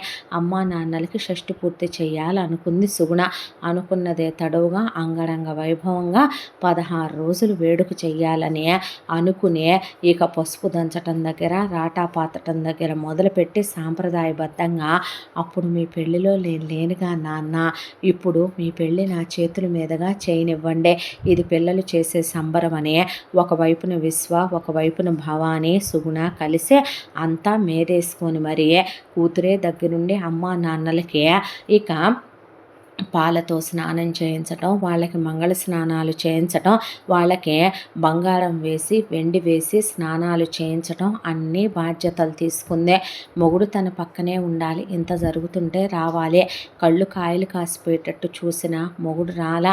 ఆయన దిగులతో అలాగే పంటి బిగువన బాధని బిగబట్టే కంటి వెనక కన్నీళ్లని అలాగే ఆపుకుని మరే తల్లిదండ్రులకి జరగాల్సినవన్నీ జరిపించి అప్పుడే కోటేశ్వరరావు లక్ష్మి మెళ్ళలో తాళి కట్టాక అల్లుడు అప్పుడొచ్చాడు. అమ్మా నాన్నలకి ఇంత శుభకార్యం జరుగుతుంటే ఇప్పుడా నువ్వు వచ్చేదే? స్నేహితులతో వెళ్ళాను లేవే, అనుకోకుండా అక్కడ వేరే పనిబడి ఆలస్యమయ్యిందే. అదేంటో నీ కట్టుకున్న పెళ్ళాం గుర్తురాదు, పిల్లనిచ్చిన అత్తమామలు గుర్తురారు, అమ్మా నాన్నలకి ఆబ్దికాలు పెట్టాలని టయానికి రావాలని తెలీదు, ఏందో బతికేస్తున్నావు నువ్వు నేను అనేసరికి అబ్బా ఊరుకోవే అని అక్కడి నుంచో నుండేసరికి పల్లెటూరు 10 మంది ఉంటారు. కోటేశ్వరరావు గారు వెంకటేశ్వరరావు గారు వయసున్న వాళ్ళు వెంకటేశ్వరరావు ఏం పాపం చేసుకుంటే వీడు పుట్టాడో, అసలు ఎంత పనికి మాలినోడిని చేతగానోడిని ఎలా కన్నాడో అసలు వెంకటేశ్వరరావు. నిప్పు లాంటి మనిషి ఆ సుమతి ఎంత ఉత్తమురాలైన ఇల్లాలు ఉండంగా రూపాయిని ఎంత గట్టిగా ఒడిసి పట్టుకునేవాళ్ళు, రూపాయికి 100 రూపాయలు సంపాదించాలనుకునేవాళ్ళు, కష్టార్జితమే తప్ప సుఖమెరగని మనుషులు. అలాంటి వాళ్ళ కడుపు నేడు చెడబుట్టాడు. ఏం పాపం చేసుకుంటే పుట్టాడో వాళ్ళే బుద్ధి తక్కువ పనులు చేశారంటే నీకు ఇంకా తలకాయ లేక మీ మూడు పెళ్ళాలిద్దరూ కలిసి అరిచేతుల్లో పెట్టుకొని పెంచుకున్న బంగారం లాంటి సుగుణని ఈడికిచ్చి పెళ్లి చేశారు. ఒక్కరోజైనా సుఖపడేరుగా పిల్ల. ఏమంటా ఆ బుడ్డది పుట్టిందో, పుట్టిన దగ్గర నుంచి అదేటో నీ మనవరాలు నీ ఇంటికి కాబోయే కోళ్లేగా, నీ కొడుకు ఊరికి నీ చేసుకుంటాడు కదా అనే దాంతో సిగ్గు రోషాలు ఇడిసేసి బావమరిదికి కానీ కట్నం లేకుండా కూతుర్నిచ్చి కట్టబెట్టేయచ్చు అనే దాంతో బాధ్యత లేకుండా గాలికి తయారయ్యాడు వీడు. ఇంకోహళ్ళైతే వీళ్ళంటోడు కూతుర్ని చేసుకుంటారు, వీడితో బియ్యం అందుతారా మీరు కాబట్టి సరిపోయింది అంటూ ఉండగానే అంతా దాంట్లో లక్ష్మి ఎందుకన్నయ్య అనవసరమైన విషయాలు ఊరుకోండి అంటే సుగుణ మౌనంగా నిలబడింది. అది ఒక పెద్ద తప్పు అయింది ప్రసాద్కే. ప్రసాద్ చాలా ఈగోయిస్టిక్ పర్సన్. ఆ విషయం వాళ్ళ అమ్మా నాన్నల ముందు బయటకు వస్తే వాళ్ళు రూపాయి ఆస్తి పెట్టరని అన్నేళ్లుగా తొక్కేసి ఉంచే మామగారు అంత చెప్పినా లెక్క చేయకపోవటం తన అహంకారం, పొగరు, గర్వం అది బయటికి రానివ్వడు. అంతా దాంట్లో కోటేశ్వరరావు గారు గడిచిపోయిన పిల్ల జీవితం అయితే వెనక్కి రాదుగా, తప్పు చేశాను ఒప్పే చేశాను, శిక్ష అయితే నా బిడ్డకేగా పడిందని ఆయన ఒక్క మాట అనేసరికి ఆ విషయం దగ్గర ప్రసాద్ ఊళ్ళో ఉన్న వాళ్ళని బూతులు తిడుతూ పెళ్ళాన్ని లాగి చెంప మీద ఒక్కటి తీసి ఏంటి ముచ్చులాగా నుంచున్నావు, ఏ ఊళ్ళో వాళ్ళందరూ అనేదంతా నిజమేననా, నువ్వు చేయకుండానే వాళ్ళు అన్నారా అని సుగుణ అనేసరికి నా కూతుర్నే కొడతావంటరా పనికి మాలిన వెదవా, ఇప్పుడు అంటున్నానరా నిజంగా నువ్వు పోరంబొకలు వెదవ్వి కాబట్టే వాళ్ళు అన్నారనే విషయం అని కోటేశ్వరరావు గారు 4 వేసేసరికి తాగున్న ప్రసాద్ ఆయన మీద చేయి చేసుకున్నాడు. ఒకవైపున విశ్వ చేయి గట్టిగా పట్టుకొని నుంచుంది భవానీ. నీకు మొగుడు కావాలో లేదా పుట్టిల్లు కావాలో తేల్చుకోవే అనేసరికి నువ్వు ముందు వెళ్ళమ్మా గొడవలొద్దు అనే లక్ష్మి ఒకవైపున కూతుర్నే ఈడ్చుకెళ్తుంటే అల్లుడు వెళ్ళిపోమ్మా అన్నాక పిల్లని ఇంకో చేత్తో పట్టుకుంటే మావయ్యను వదిలి నేను రానంటే బావా పిచ్చి వేషాలు వేయకంటే ఎవడిస్తానన్నాడు రా నీకు దాన్నే, నేను బతికుండంగా నువ్వు దీని మెళ్ళో తాళి కట్టడం జరగదో, నా చావు చితిమంటల్లోనే మీ పెళ్ళికి అగ్నిహోత్రం వెలుగుద్దేమో చూస్తుండ్రా అది జరగని పనే అని లాగి భవానీని ఒకటేసేసరికి తోసేశాడు విశ్వ. తోసేసేసరికి నా మీదే చెయ్యెత్తుతామంటారా అనే ఒక్క తోపు విశ్వని తోసి భవానీని తీసుకొని లోపలికి వెళ్ళిపోయి ఇంటి డోర్లు మూసేసుకొని కూర్చున్నాడు. అలాగా ప్రసాద్ ఆ తర్వాత ఊళ్ళో ఉన్న వాళ్ళందరినీ మీరు వెళ్ళిపోండనే లక్ష్మి మేళ్ళలో పసుపు తాడు కట్టి గంట కూడా అవ్వలేదు. ఆవిడ కోటేశ్వరరావు గారిని లాక్కొని లోపలికి వచ్చి మీరు కూడా ఏంటంటే వాడు పనికి మాల వెదవని ఊర కుక్కని తెలిసే అలాంటి కుక్కల నోట్లో నోరు పెడతారా చెప్పండి, మన బిడ్డను అక్కడ ఇచ్చుకున్నాం, మనం తప్పే చేసాం, ఊళ్ళో వాళ్ళందరూ ఏమన్నా మన బిడ్డ జీవితాన్ని ఇప్పుడు బాగు చేస్తారా, పిల్లని మన ఇంటి కోడల్ని చేసుకుందామంటే నేను 16కి చేద్దామన్నా కాదన్నారు మీరు, 18కి చేసేద్దామన్నా ఇంకా పిల్లాడు పీజీ అని పిల్లని డిగ్రీ అని ఆపారు మీరు, ఇప్పుడు వాడు ఏదైనా తొందరపాటు నిర్ణయం తీసుకుంటే ఏం జరుగుద్దండి, అయినా పోనివ్వాల్సింది మీరైనా ఊళ్ళో వాళ్ళు పుల్లలు పెడతారు, ఏదైనా వస్తే రేపు వాళ్ళ చూసుకునేదే, మనం ఏడవాలే. మన బిడ్డను చూడండి, వాడు 4 గోడల మధ్య తాళి కట్టించిన పాపానికే ఎక్కడి నుంచి వస్తారో ఎదవన్నారు ఎదవలో. మన ఆడపిల్లల్ని చేసుకుని మన ఆడపిల్లల్నే కన్నవాళ్ళకి దూరం చేసేస్తారు దరిద్రపు ముండా కొడుకులు అని ఆవిడ తిట్టి, అలా కూర్చున్న మనిషి ఆయన పడక కుర్చీలో కూర్చుంటే ఆ పడక కుర్చీ కానుకొని ఆయన్ని భోంచేయండి అన్న ఆయన తినలేదనే దిగులతో ఆవిడ అలా స్తంభానికి ఆనుకొని కూర్చున్న మనిషి అక్కడే వాలిపోయింది అలిసిపోయి.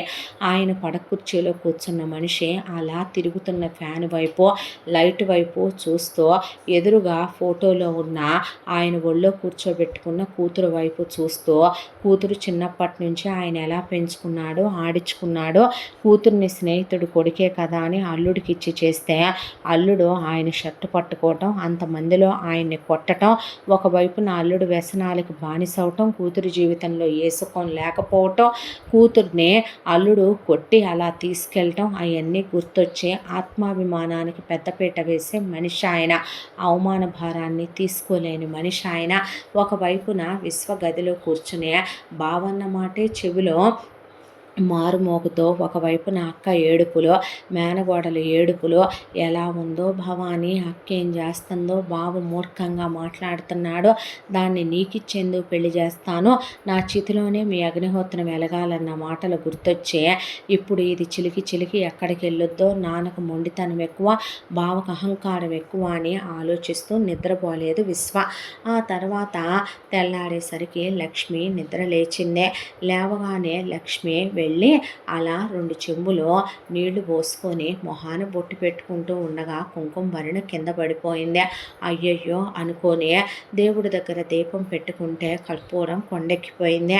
భయం అనిపించే ఆవిడ, అయ్యా విశ్వ పడుకోలేదురా అంటే, లేదమ్మా, లేచి మొహం కడుక్కొని 2 చెంబులు నీళ్లు పోసుకో, ఏదైనా తిందు కానీ అంత టిఫిన్ చేసి పెడతా, నాన్నకి కాఫీ పడందా లేవడాయన, కాఫీ ఇచ్చొస్తానని. ఏమండి కాఫీ అనే లోపు ఆయన చెయ్యి వదిలేసి ఆవిడ మీద వాలిపోయాడు.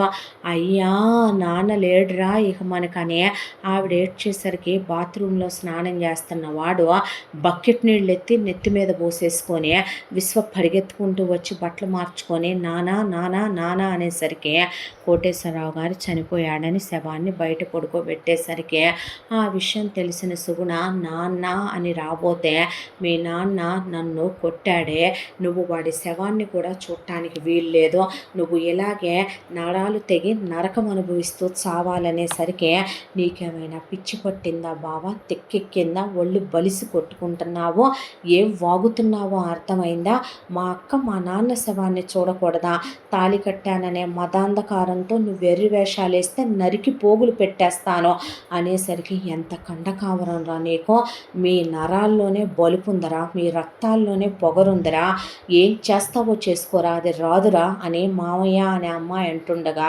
తల్లిని కూతుర్ని 2 పీకి చెరో గదిలో ఇసిరేసి హాల్లో ఇంటికి తాళాలు వేసుకొని లోపలే కూర్చున్నాడు ప్రసాదం. అల్లుడు నువ్వు మనిషివా పశువ్వా, నా తాళి తెగిందిరా, ముదరష్టపోడా, పంపించరా, అది కన్న తండ్రి మీద ప్రాణాలు పెట్టుకుందరా అన్నా వినకుండా ఆవిడ నాన్న నాన్న నాన్న అనే అరిచి అరిచి అరిచి నాన్నని ఇట్టుంచే చూసుకోమ్మా అనే వాళ్ళు అలా ఆయనకి స్నానం చేయించి అలా పాడి ఎత్తుకొని ఇల్లు దాటారో లేదో నాన్న అని పెద్దగా కేకేసి అరుపు ఆగిపోయింది.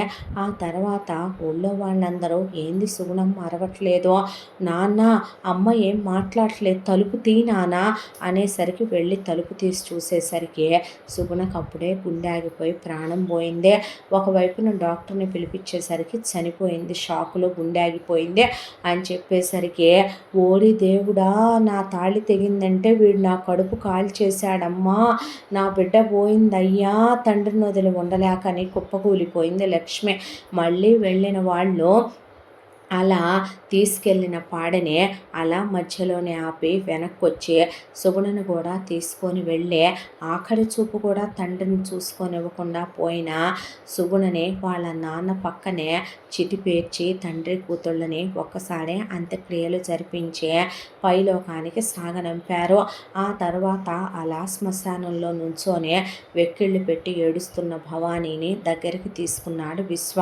అంతా దాంట్లో ప్రసాద్ మారాడని చేసుకొని పశ్చాత్తాపడతాడని అనుకుంటే పదవే నువ్వు, ఇక మనం ఇక్కడ ఉండాల్సిన అవసరం లేదని కూతురు జుట్టు పట్టుకుంటే, నువ్వు చచ్చినా నేను రానురా కుక్క, నీ వల్లే నా తల్లి పోయింది, నీ వల్లే తాతయ్య పోయాడు, నువ్వు చచ్చినా నేను నీతో రానురా పశువ అనేసరికి, ఎందుకు రావే, నీ అమ్మ దాని బాబుని నేను చూడనివ్వలేదని అది చచ్చిందే, అది నిన్ను నాకే కందేమే, మరి నీకు రావట్లేదంటే ఆ రోషమని ఆ అమ్మాయిని కొట్టుకుంటూ తీసుకెళ్లేసరికి, మనిషివా మృగానివా, మేము మేజర్లం, నేను దాన్ని పంపించను బావా, ఏం వాగుతున్నావో అర్థమైందా, ఒరే పశువా, నా తాళి తెగిందే, నీ మొలతాడు తెగిందే, నీ దినం బెట్ట, నా కడుపు కాల్చావు, నా తాళి తెంచావు, దాన్ని తల్లి లేని దాన్ని చేశావు, ఇంకా ఎన్ని పాపాలు చేస్తావురా ముదరష్టపోడా అని ఆవిడ అంటూ ఉండగా, నిట్ట నిలువున నుంచోనే, ఒరే ఎవడు కొనుక్కుంటాడు నా పొలం నా ఇల్లు, ఇప్పుడికిప్పుడు ఇక్కడికిక్కడ ఈ క్షణమే అమ్మేస్తున్నాను అనేసరికి,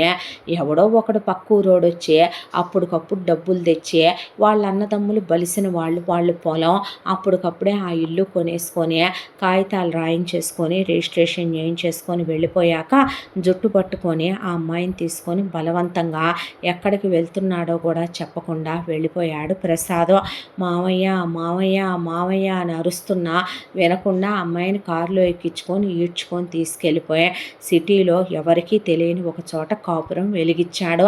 వెలిగించిన తర్వాత ఆ అమ్మాయిని కాలేజీకి పంపకుండా హౌస్ అరెస్ట్ చేసి, ఎన్నాళ్ళు చేస్తావురా నువ్వు ఇలా నన్ను, ఇవాళ కాకపోతే రేపైనా నువ్వు పడుకోవా, నువ్వు నిద్రపోవా, అప్పుడైనా నేను నీ నుంచి తప్పించుకొని పోననుకుంటున్నావా, లేచిపోతా, మామయ్యతో తాళి కట్టించుకుంటా, అవసరమైతే తాళి కట్టకపోయినా మామయ్య దగ్గర కాలు జారి కడుపు తెచ్చుకుంటా, అప్పుడేం చేస్తావురా నువ్వు నన్ను అనేసరికి ఏకుముదిరి మేకయ్యేలా ఉందని ఆ అమ్మాయి కోసం ఓ సంబంధం తెస్తే, నాకు మా మామయ్య అంటే చాలా ఇష్టం అండి, మా మామయ్యనే నేను పెదాల మీద ముద్దు పెట్టుకున్నాను, కౌగిలించుకున్నాను, మా మామయ్య నేను వయసుకు వచ్చిన తర్వాత కూడా నేను లంగా నా ఛాతీ వరకు కట్టుకుంటే వచ్చి నాకు స్నానం చేయించుతాడు తెలుసా, మా మావయ్య నన్ను చాలా ప్రేమిస్తాడు, మేము ప్రతిరోజు రాత్రి కౌగిలించుకొని పడుకునేవాళ్ళం, నువ్వు నా మెళ్ళలో తాళి కట్టినా నేను ఆ తాళి తెంపేసి మా మావయ్యతో వెళ్ళిపోతా, మా మావయ్యతో కాపురం చేస్తా, పిల్లల్ని కంటానన్నాక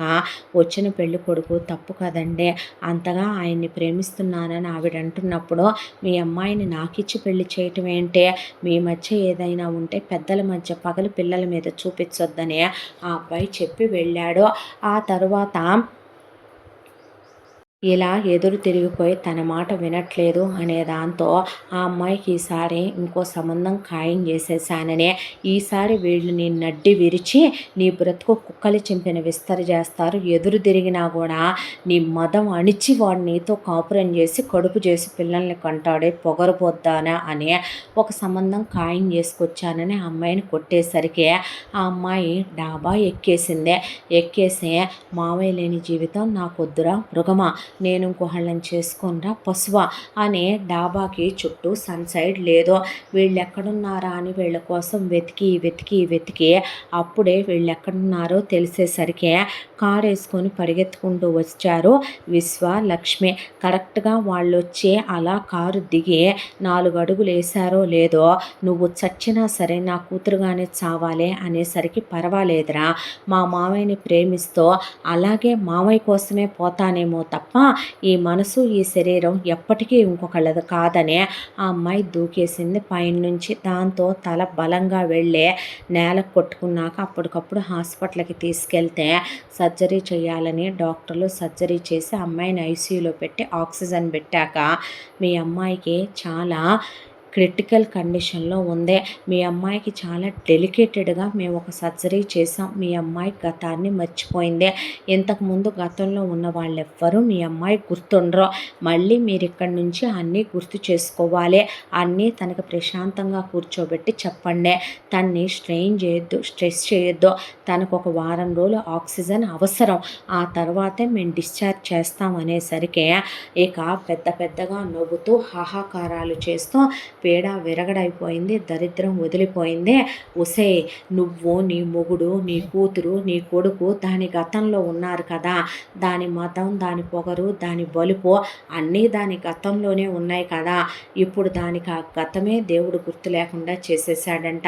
ఆ గతంలోనే మీరు దాని గతంలో కలిసిపోవాలి. వెళ్ళండి, మర్యాదగా ఇక్కడి నుంచి లేచి నడవండి.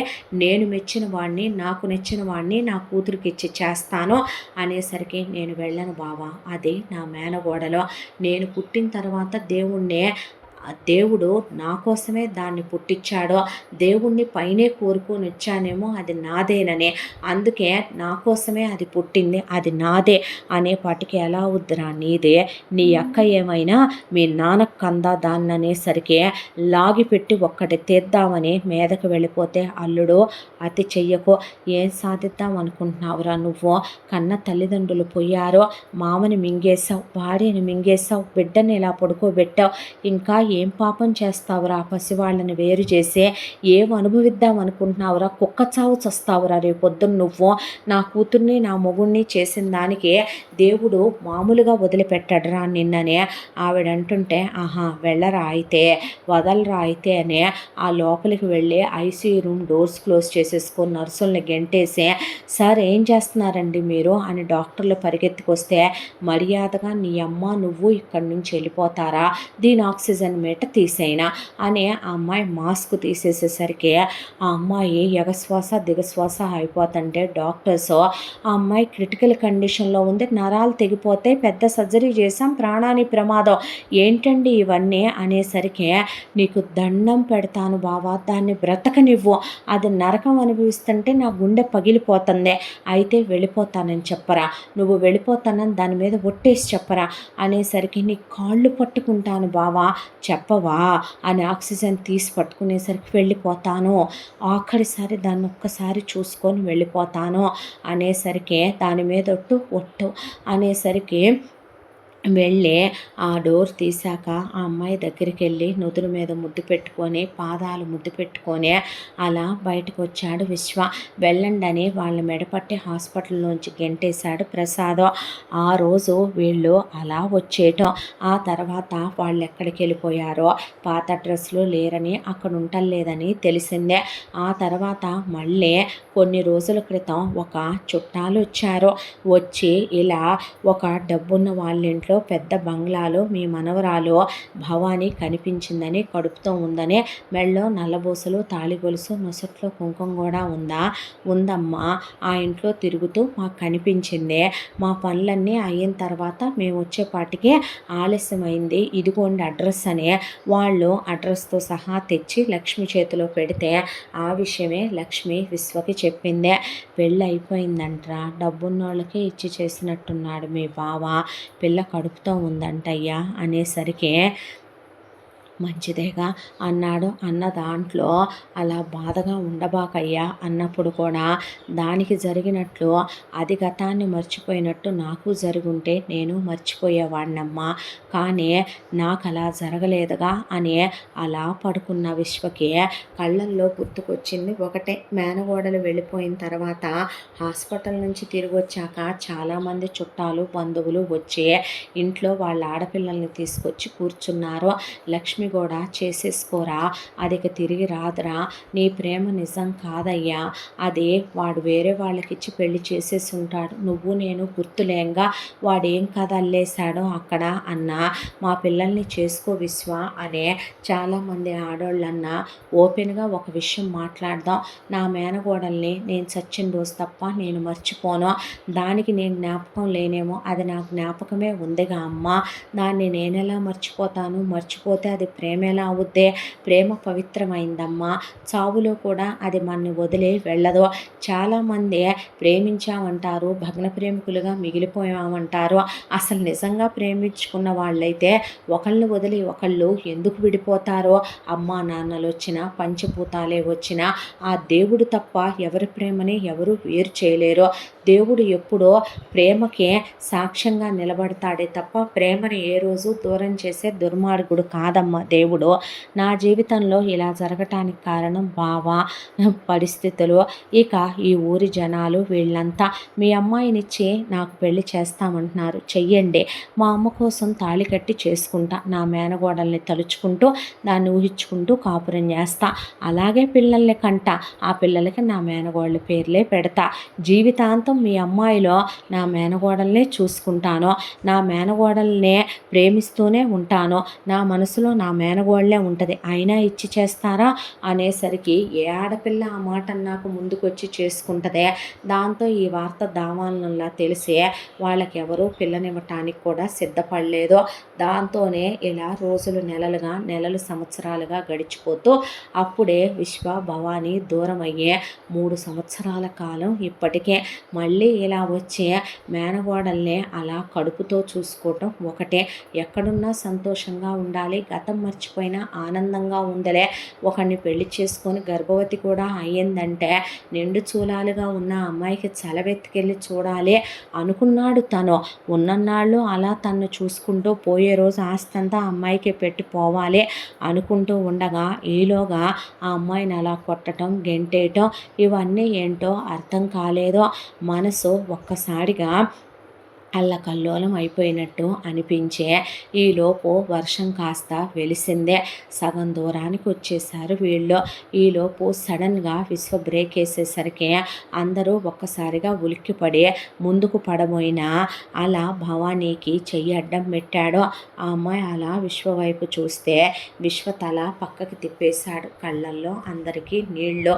ఈలోపు గతంలో నుంచి అందరూ ప్రస్తుతంలోకి వచ్చారు. ఏందయ్యా బండాపావంటే అది కడుపుతో ఉందిగా అమ్మ, ఏమైనా తింటదేమోనని నీరసంగా ఉంటుంది కదో. నిజమేనయ్యా, నేను ఏదో ఆలోచనలో పడిపోయాను, తీసుకురాయ్యా వెళ్ళి ఏదో ఒకటి అనేసరికి ఏం తింటావని ఆ అమ్మాయిని తను అడిగే స్థితిలో లేదు ఇప్పుడు పరిస్థితి. దిగి వెళ్ళాడు. అక్కడ బ్రెడ్ ప్యాకెట్, బిస్కెట్ ప్యాకెట్లు అవి ఉంటే కాస్త పక్కనే పళ్ళవి ఉంటే తీసుకుంటూ ఉండగా ఉన్నట్టుండి కారులో నుంచి ప్రసాదు కిందకి దిగాడు. ఏ కాలు మడుచుకోవటానికో మగాళ్ళు దిగుతారని అసలు దిగుల్లో ఉన్న లక్ష్మాదేవి పట్టించుకోలేదు. ఆవిడ మనవరాలు తల మీద చేపెట్టి నిమురుతూ ఉండగా వెళ్ళి అటుగా వెళుతున్న లారీకి అడ్డంగా వెళ్ళి నుంచున్నాడు ప్రసాదు. విశ్వ అని లక్ష్మి పిలిచేలోపు లారీ కొట్టడం ఎగిరెళ్ళి అంత దూరాన పడితే చేతిలో ఉన్నాయన్ని వదిలేసి పరిగెత్తుకుంటూ వచ్చే బావా అని విశ్వ పట్టుకునేసరికి దండం పెట్టి అత్తయ్య విశ్వ క్షమించండి, మా భవానే క్షమించు అనే రక్తపు మడుగులో ప్రాణాలు వదిలేశాడు ఒకవైపున ప్రసాదు. ఈలోపు కారు దిగిన లక్ష్మి స్థాను వైపు నుంచుంటే భవానీ కళ్ళు తిరిగి పడిపోబోతుంటే అయ్యా అని లక్ష్మి పిలిచేసరికి విశ్వ వచ్చి గట్టిగా పట్టుకున్నాడు భవానీని. ఊళ్ళో వాళ్ళకి ఫోన్ చేసేపాటికే ఒక ట్రాక్టర్ జనం వచ్చారు. పోలీసులు ఫామ్ అయ్యి పోస్ట్ మార్టాలు అయ్యి తప్పు డ్రైవర్ది కాదని అడ్డం వెళ్ళిన ప్రసాద్దేనని అవన్నీ క్లియరెన్సులు చేయించుకొని వెనకమాల ఊళ్ళో ఉన్న ఊడి పెద్దల్ని బాడీ తీసుకుని రండని వెళ్ళి ముందు ఆ అమ్మాయిని అలా ఇంట్లో మంచం మీద పడుకోబెట్టి డాక్టర్ని పిలిపిస్తే ఆ అమ్మాయి చాలా వీక్గా ఉందని, మేబీ ప్రెగ్నెన్సీ నిలవకపోవచ్చని, కానీ నిలవటానికే మందులు వాడాలి, బలం పెట్టాలి, జాగ్రత్తగా చూసుకోండి, బలహీనంగా ఉంది, ఈ మందులు వాడండి, 8th మంత్ రన్ అవుతున్నట్టుంది తనకి అని ఆవిడ అనగానే ఇప్పుడు ఆ అమ్మాయిని లేపి వాళ్ళ నాన్న దగ్గర కూర్చొని ఆ అమ్మాయి ఏం ఫీల్ అవుద్ది, అసలు అమ్మాయి షాక్లో ఉండిపోయింది. అంతా దానిలో విశ్వ అంత్యక్రియలు కానిచ్చాడో ఏం సాధించాడు ముదరష్టపు ముండా కొడుకు. ఉన్నన్నాళ్ళు పెళ్ళానికి సుఖం లేదో, అమ్మా బాబులు ఉన్నన్నాళ్ళు కట్టడి చేశారో, మావని మింగాడు, పెళ్ళాన్ని మింగాడు, కూతురు బతుకిలా చేశాడో, దరిద్రపు ఎదవ చివరికి ఇడికి ఇలాంటి కుక్కసావు రాసుందని ఊళ్ళో వాళ్ళు పోయాక ఆ అమ్మాయి అలా ఉన్నప్పుడే వీళ్ళు అలా చిన్న దినం పెద్ద దినం కూడా కానిచ్చేసి ఆ అమ్మాయి అలా దిగులతో ఒళ్ళంతా గాయాలు నయమయ్యేసరికి పెద్ద కర్మ కూడా అయిపోయింది ప్రసాద్దే. ఆ తర్వాత కూతురు సుగుణ, పోయిన కోటేశ్వరరావు, పోయిన సుమతి వెంకటేశ్వరరావుల ఫోటో మధ్యలో తీసుకొచ్చే అల్లుడు ఫోటో పెట్టి ఏం సాధించావురా కుక్క నువ్వు, ఇన్ని చేసి పోయావు, నీలాంటి వాళ్ళ ఆత్మలకు కూడా శాంతి ఉండదేమో దరిద్రుడా, ఫూ అని ఉయ్యలేక ఊరుకుంటున్నానని లక్ష్మి అలా కూర్చుండిపోయే భవానీ వైపు అలా చూసే ఆ అమ్మాయి చూస్తుంటే అమ్మమ్మనమ్మ నీ అమ్మమ్మనే నేను మీ అమ్మమ్మ అని ఆ అమ్మాయి వైపు మీ తాతే నేను మీ అమ్మని కన్నా అమ్మనమ్మ మీ నానమ్మ తాతయ్య అమ్మ అని ఆవిడ చెప్తూ మామయ్యే అనేసరికి ఆ అమ్మాయి మౌనంగా ఉంది, ఏం మాట్లాడటం లేదు. అంతా దాంట్లో ఆవిడ దీనికి అయ్యో భయపడుతున్నట్టుందరా, నమ్ముతున్నట్టు లేదో అని బయటికి వెళ్ళి అవి ఇవి తెచ్చి అక్కడ పెట్టి విశ్వ నిద్రపోతుందా అనే భవానీ వైపు అలా చూస్తూ ఉంటే అమ్మ నీళ్లు పోసుకోవే అమ్మ ఈ తినమ్మా అని ఆవిడ పెడుతున్న 2 ముద్దలు తిని గదిలోకి వెళ్ళి తలుపు కానుకొని కూర్చొని తలుపులు మూసేసి వెక్కిళ్ళు పెట్టి గుక్క పెట్టి ఆ అమ్మ ఏడ్చే ఏడుపు వీళ్ళకి బయటకి వినపడి విశ్వ పిడికిళ్ళు అలా బిగిచ్చి పిడికిళ్ళు ఎర్రగా అయిపోతూ ఒకవైపున ఆవిడ దిగులతో ఏడ్చుకుంటూ కూర్చొని ఈ దరిద్రుడు ఏం సాధించాడో ఇంత పనికిమాలిన పనులు చేసి అని పోయిన అల్లుడు గురించి అనుకుంటూ వాళ్ళు అలా దిగుల్లో ఉండగా ఒక రోజున డాక్టర్ గారు ముందే హాస్పిటల్లో జాయిన్ చేయండి, మళ్ళీ రేపొద్దున సిచ్యువేషన్ క్రిటికల్ అయిందని నన్ను అనొద్దు అని డాక్టర్ చెప్పేసరికి అమ్మ హాస్పిటల్కి తీసుకెళ్దాం, కావలసినవన్నీ చూడు అని ఒకవైపున చెప్పాడు విశ్వ. అలాగేనయ్యా అని కావలసిన బెడ్షీట్లు మెత్తటి పిల్లలకి వాడే బట్టలు అవన్నీ సర్దుకుంటూ లక్ష్మి గదిలో కూర్చునేసరికి పనివాళ్ళు అప్పుడే భోజనాలు కూర్చున్నారు. ఈలోపు అసలు నేను ఎందుకు బ్రతకాలి, ఎవరి కోసం బ్రతకాలనుకుందో ఏమనుకుందో భవానీ వెళ్ళి ఉరి బిగిచ్చేసుకొని దూలానికి మెడకు బిగిచ్చేసుకొని స్టూల్ దన్నేపాటికి అప్పుడే పనమ్మాయి అలా వచ్చి చూసి వాయమ్మో అని కేకలు పెట్టి విశ్వబాబు అనేసరికి కారు తీస్తున్న వాడల్లా పరిగెత్తుకుంటూ వచ్చే తలుపు పగలగొట్టి ఆ అమ్మాయి కాళ్ళు అలా వాటేసుకొని కిందకి దించేసరికి గొంతంతా నొక్కుకుపోయి ఎందుకే ఇలా తయారయ్యారు, అందరు కలిసి మీ తాత పోయి మీ నానమ్మ పోయి మీ తాత పోయి నా తాళి తెంచి మీ అమ్మ పోయి నా కడుపు కాల్చి మీ నాన్న పోయి నువ్వు కూడా పోయి ఎంతమందిని చూడనమ్మా వీడి పెళ్ళి పేరెంటం లేకుండా మిగిలిపోయి నేను పోతే పేడా పోద్దే సంతోషంగా ఆనందంగా ఉన్న మీకు ఎవరి దిష్టి తగిలిందో ఈ కొంపకి ఎవరి ఏడుపు తగిలిందో అసలు ఎందుకమ్మా నిండు చూలాలి ఇలా చేయటం ఏం పనులే ఇవే అనేసరికి ఆ అమ్మాయి మాట్లాడలేకపోతుంటే విశ్వ మంచినీళ్ళు తాగించే ఆ అమ్మాయిని అలా గుండెలు కానిచ్చి పట్టుకొని ఎందుకు చేసావిలా అనేసరికి ఎందుకు బతకాలి మావయ్య, నేను ఎవరి కోసం బతకాలి మావయ్య అనే ఆ అబ్బాయిని వాటేసుకొని ఏడ్చేసరికి పోయిన ప్రాణం తిరిగి వచ్చినట్టు అనిపించింది. ఇన్ని సంవత్సరాల తర్వాత మళ్ళీ అదే మేనగోడలు అదే పాత పిలుపు మావయ్య అనే మనసారా పిలిచేసరికి ప్రాణం లేచొచ్చే ఆ అమ్మాయిని అలా పట్టుకొని భవానీ అనేసరికి నాకు గతం గుర్తొచ్చింది మావయ్య, నువ్వు గుర్తున్నావు మావయ్య నాకు అనేసరికి ఏంటమ్మా ఇదంతా, అసలు ఏం జరిగిందే అని అడిగింది లక్ష్మి.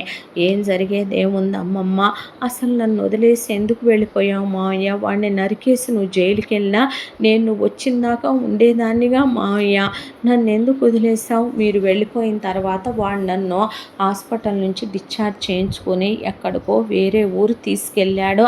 వేరే ఊరు తీసుకెళ్ళిన తర్వాత ఒక ఇల్లు తీసుకొని పని పాట చేయకుండా ఆ డబ్బులు కరగతింటూ గాలికి తిరిగి వచ్చేవాడు. నాకు ఏం కథ వినిపించాడో తెలుసా అమ్మమ్మ, మా నానమ్మ తాతయ్య లేరని అమ్మమ్మ తాతయ్య లేరని అమ్మ వీడు అనాథలని ఆర్ఫన్లో పుట్టి పెరిగారని ప్రేమ వివాహం చేసుకున్నారని నన్ను కని అమ్మ చచ్చిపోయిందని చిన్నప్పుడు యాక్సిడెంట్లో నా తలకి దెబ్బ తగిలి మతిస్థిమితం పోయిందని వీడే నన్ను కష్టపడే ఇంటర్మీడియట్ వరకు చదివిచ్చాడని ఆ తర్వాత నా కోసమే వీడు ఇంకో పెళ్లి చేసుకోకుండా బ్రతుకుతున్నానని చెప్తే నేను ఇక గతమేమీ గుర్తులేదు, వాడు చెప్పింది నిజం అనుకున్నాను. వాడికి వండి పెడుతూ ఇంటి ముందు ముగ్గులేసుకుంటూ గుడికి వెళ్ళొస్తూ ఇలా ఉన్నాను. అలా ఓ సంవత్సర కాలం గడిచిపోయింది. ఒక రోజున గుమ్మంలో ముగ్గేసుకుంటుంటే ఎవరిదో పెద్ద కారు వచ్చి ఆగిందే. అందులో నుంచి ఒకడు నా వైపు ఆశతో మోజుతో అలా కళ్ళు అప్పగించే 19 ఏళ్ల వయసుతో ఉన్నానేమో, నేను అందంగానే ఉంటాగా మావయ్య, నా వైపు అలా చూస్తూ కారులో నుంచి దిగాడు. ఎవరండి మీరు, ఎవరు కావాలి అని అడిగితే అలా నా వైపు చూస్తూ నిలబడిపోయి, మీ ఇల్లు ఇదేనా, నువ్వు ఉండేది ఇక్కడేనా అని అడిగితే ఈలోపు వీడొచ్చాడు. ఎవరు కావాలండి మీకు అంటే, అది అడ్రస్ కోసం వచ్చాం, మీరు వెతికే అడ్రస్ ఈ వీధిలో కాదులే, వెళ్ళండి అనేపాటికే ఆ రోజు వెళ్ళిపోయారు. ఆ తర్వాత నేను గుడికి వెళ్ళేటప్పుడు వాడు గుడి దగ్గరికి వచ్చి హాయ్ హలో అంటే, ఎవరండి మీరు, మొన్న అడ్రస్ అడిగానుగా, అడిగితే నాకు తెలియదని చెప్పానుగా అంటే, ఏం కావాలి మీకు, నువ్వే కావాలి నాకు, ఐ లవ్ యూ, నువ్వు నాకు చాలా నచ్చావు, చూడంగానే నిన్ను ప్రేమిస్తున్నాను, నిన్ను గుండెల్లో పెట్టుకొని చూసుకుంటాను, కళ్ళల్లో పెట్టుకొని చూసుకుంటానంటే, చూడండి పిచ్చి పిచ్చి వెధవేషాలు ఇస్తే మర్యాదగా ఉండదు, మీరు అనుకునేలాంటి అమ్మాయిని కాదు నేనని నేను ఇంటికి వచ్చేసాను. ఆ తర్వాత ఇది లవ్ మ్యారేజ్ టైప్ కాదు, లవ్కు పడే టైప్ కాదు అనుకున్నాడంట. అరేంజ్డ్ మ్యారేజ్ టైప్ అనుకొని వాళ్ళ ఫ్యామిలీని తీసుకొని వచ్చాడు అమ్మమ్మ. వాడికి అమ్మ బాబు, ఇద్దరు అక్కలు, ఇద్దరు బాబులు, ఒక్కోదానికి ముగ్గురు పిల్లలు, ఇంట్లోనే ఇల్లరకం పెట్టుకున్నారు, ఇద్దరు అన్నయ్యలు, ఇద్దరు వదినలు, వాళ్ళకి ముగ్గురేసి పిల్లలు, వాళ్ళు ఇంట్లోనే ఉంటారు. వీడి మేనగోడళ్ళు నాకన్నా వయసులో పెద్దోళ్ళు, అందరూ కలిసి వాళ్ళు ఒక ఫ్యామిలీలో ఉంటారు. వయసుల్లో కూడా చాలా గ్యాపులు ఉన్నాయి వీళ్ళకే. మొత్తం ఫ్యామిలీని తీసుకొని వచ్చాక ఈ సిగ్గులేని మా నాన్న కుక్క అప్పుడైనా వాళ్ళ గురించి కనుక్కోవద్దు, వాడమ్మ వచ్చి నీ కూతురు నా కొడుక్కి నచ్చిందంటలే కానీ ఇచ్చిజై అందదే అనేసరికి ఈ గోతికాడ నక్కలాంటి వెధవ మామయ్యకి తప్ప నన్ను ఎవరికైనా ఇచ్చి చేయటానికి వీడు రెడీ అన్నట్టు ఉంటాడు కాబట్టి వాళ్ళకంత డబ్బు ఉందని వీడు ఆశపడ్డాడు. వాళ్ళు కట్న కానుకలు అడగరనే వీడు వాళ్ళతో బియ్యం అందటానికి ఓకే అనుకున్నాడు. అనుకున్నాక వాడు నాతో ఫోన్ చేసి ఐ లవ్ యూ అనేవాడు, నువ్వంటే ఇష్టం అనేవాడు, నువ్వు లేనిది బ్రతకలేననేవాడు. ఈలోపు వీడు పెళ్ళికి ముహూర్తాలు పెట్టుకుంటే అంతా దానిలో నా మనసులో ఏదో అలజడే, దిగులో ఏదో గుర్తొస్తున్నట్టుండేది, మళ్ళీ ఏదో కలలా అనిపించేదే. వీడి దగ్గరికి వెళ్ళి నాన్న నువ్వు పెళ్ళి అంటున్నావు, అతని ప్రేమ అంటున్నాడు, ఏదేదో మాట్లాడుతున్నారు, కానీ నాకు అతనికి నా మీద ఏ ఇష్టమైతే కలుగుతుందో నాకెందుకు నాన్న అతని మీద అదే ఇష్టం ప్రేమ కలగట్లేదు, నా మనసుకి ఎందుకు దిగులుగా ఉందే, ఏదో అలజడిగా ఉందే, ఏదో నాకు దూరం అయిపోతున్నట్టుగా ఉందే, నేనేదో తప్పు చేస్తున్నట్టుగా ఉంది ఏంటి నాన్న అని అడిగితే, నాన్న చచ్చిపోతాడమ్మా, నువ్వు అలా మాట్లాడకూడదు, నాన్నను వదిలి వెళుతున్నావు కదా, అందుకే నీ మనసు అలా ఉందనేసరికి వాడు చెప్పింది నిజమేననుకున్నానమ్మమ్మ. దాంతోనే ఏం మాట్లాడినా పెళ్ళైపోయిందే. అప్పగింతలు ఇచ్చే వీడు 2 కన్నీటి బొట్లు గార్చి వదిలేశాడు. ఆ తర్వాత ఫస్ట్ నైట్లో ఒక మగాడు ఒక ఆడదాన్ని అంత సుఖపెట్టి సుఖపడతాడా అన్నంత ప్రేమగా వాడు చూసుకొని హనీమూన్కి తీసుకెళ్ళాడు. అవి కావాలా కొనుక్కో, ఈ కావాలా కొనుక్కో అని కొనిపెట్టి ఆ తర్వాత ఇంటికి తీసుకొచ్చాడు. వాడు ఆఫీస్కి వెళ్ళటం మొదలుపెట్టాడు. ఆ తర్వాత నేను పలకరిస్తే వాడి అక్కలు పలికేవాళ్ళు కాదు, వాడి వదిళ్ళు పలికేవాళ్ళు కాదు, వాడమ్మ వచ్చి ఇంటి పనంతా నువ్వు చేసే అని చెప్పింది నాకు. ఆ ఇల్లు ఎంత ఉందో చూసావుగా అమ్మమ్మ, వీడి మేనగోడల్లో వీడే అన్నపిల్లలు నా వైపు అదోలా చూసేవాళ్ళు. ఎందుకో నాకు అర్థమయ్యేది కాదు. అంతమంది బట్టలు మిషన్లో వేస్తే నీకు మిషన్ అలవాట, కూటికి గతి లేని ఇంట్లో పుట్టిన దానివేగా, నువ్వే చేయవే పని అని బట్టలు ఉతికిచ్చి అంట్లు తోమిచ్చి ఇంటి పనులు చేయిస్తే మీ అమ్మ వాళ్ళు ఇలా చేస్తున్నారు అని నేను చెప్తే వాడు నేను వెళ్ళి మాట్లాడొస్తానని వాళ్ళ అమ్మ నాన్నల దగ్గరికి వెళ్తే రూపాయి కట్నం ఇవ్వని దాన్ని కోడల్ని చేసుకోవటమే ఎక్కువ, నిన్ను దాంతో సుఖపండిస్తున్నావు, రోజు చెయ్యి అయినిస్తున్నావు, ఎక్కువ మాట్లాడితే మొహం పగిలిపోద్ది అనేసరికి వీడు మూసుకొని వచ్చే నాకే నువ్వు సర్దుకుపోరా, ఏమీ అనుకోకు, అమ్మా నాన్నలు ఏమైనా కలకాలం ఉంటారా, ఇవాళ కాకపోతే రేపైనా వాళ్ళు పోతారు, నేను నిన్ను కొట్టట్లేదుగా, నేను నిన్ను తిట్టట్లేదుగా, హ్యాపీగా చూసుకుంటున్నాను కదరా నేను నిన్ను అని వాడి వరకు చెయ్యేసి సుఖపడేవాడు. పాప బాబో పుడితే అమ్మా నాన్నలు మారిపోతారని చెప్పేవాడు.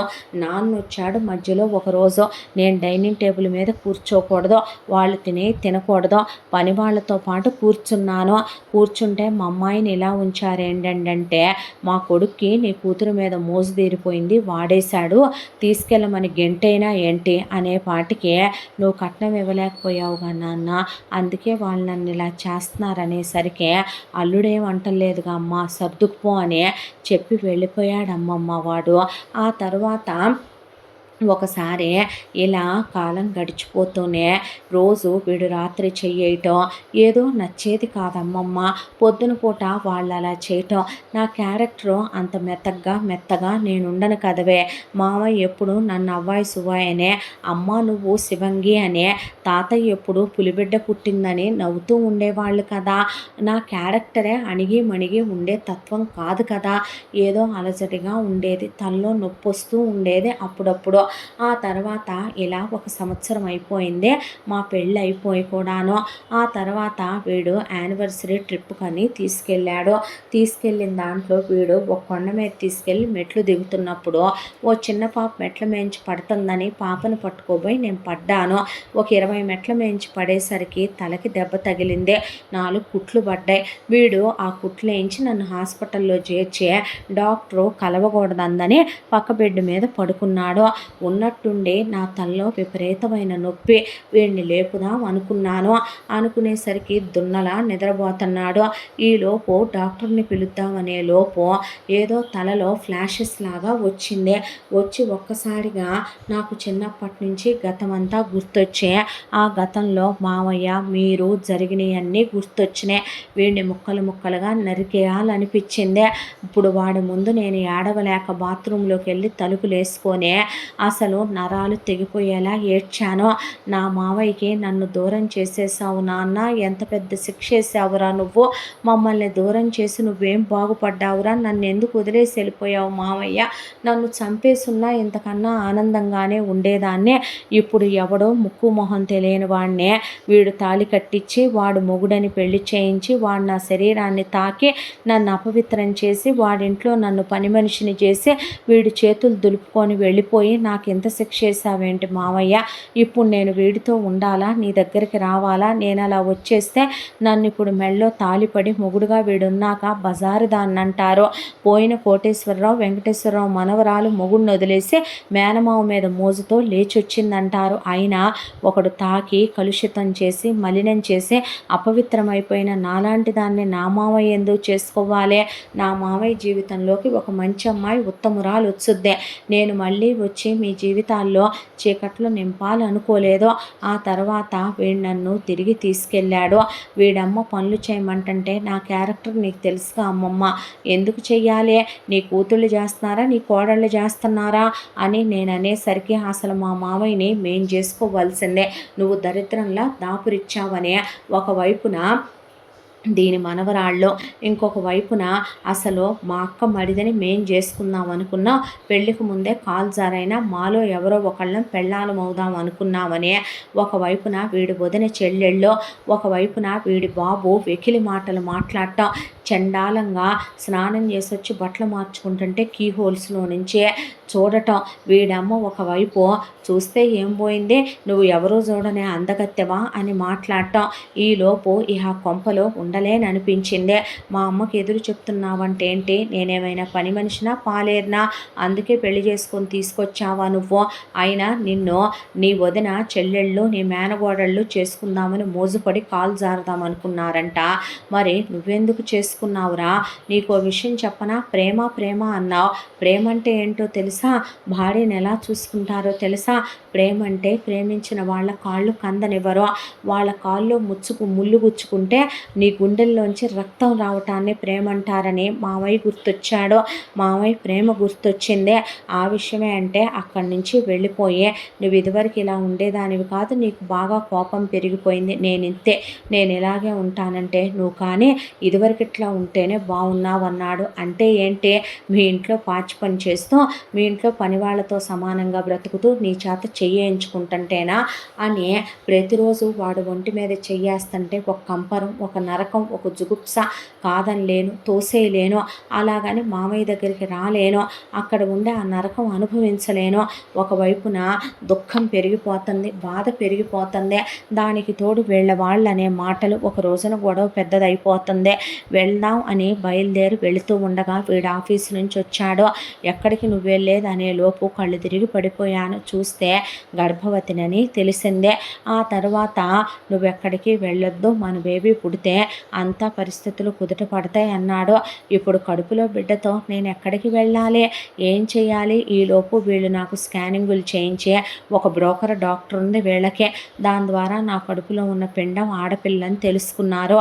ఒక నిర్భాగ్యురాలికి ఇంకొక అభాగ్యురాలు పుడుతుంది అనుకున్నాను. ఈలోపు డ్రైవర్గా సుధాకరు చదువుకున్నాడు. పాపం పల్లెటూరు నుంచి వచ్చాడు. వచ్చిన సుధాకర్ని వీళ్ళే ఇవ్వాల్సిన జీతం కన్నా డబుల్ ఇచ్చి డ్రైవర్గా పెట్టుకొని ఎక్స్ట్రా ఇంకొక 5,000 ఇస్తాం, ఇంట్లో పనులు కూడా చేసి పెట్టి అన్నారు. సుధాకర్ పాపం తప్పుడోడు కాదు, తప్పుగా మాట్లాడేవాడు కాదు. వీళ్ళు నన్ను హింసలు పెడతాం, కడుపుతో ఉండంగా కూడా ఇంట్లో చాకిర్లు చేయించడం చూసి అమ్మాయి గారు, ఇందాక నేను పిల్లల్ని స్కూల్కి తీసుకెళ్ళి వచ్చేటప్పుడు మామిడి చెట్టు ఉంటే మామిడికాయలు తెంపుకొచ్చానమ్మా. మా అమ్మ అంటూ ఉంటుంది, కడుపుతో ఉన్న ఆడవాళ్ళు దేవత లాంటి వాళ్ళనే, మీ తోడబుట్టినోళ్ళు లాంటి వాడిని అమ్మాయి గారు తీసుకోండి మామిడికాయలు ఇస్తే తీసుకున్నానమ్మమ్మ. అక్కడి నుంచి పాపం వీళ్ళు నాకు తిండి పెట్టట్లేదని సుధాకరే ఒకవైపున వాళ్ళ నాన్న వాళ్ళు జీతం కోసమని వస్తే మాది పల్లెటూరే సుధాకర్ అని నేనంటే వాళ్ళ అమ్మ నాన్నలతో త్యాగలని ముంజలని అక్కడి నుంచి తెప్పించి తీసుకోండి అమ్మాయి గారు, కడుపుతో ఉన్న వాళ్ళకి తినాలనిపించుద్దంటగా మా అమ్మ చేసుకొచ్చిందమ్మా. మీ అంత ఆస్తి మాకు లేకపోయినా, గొప్పోళ్ళం కాకపోయినా, కులానికి పేదోళ్ళం గుణానికి పేదోళ్ళం కాదులే అమ్మ, బతికి చెడ్డోళ్ళమేను అనేవాడు సుధాకరు.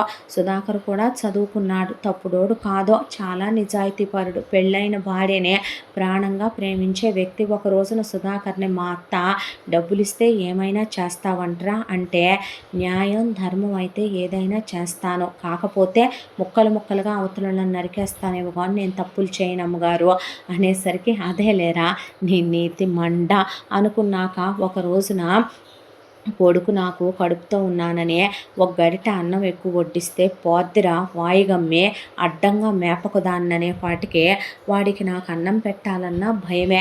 అంతా దాంట్లో వాడింట్లో ఉండేవాడు కాదు.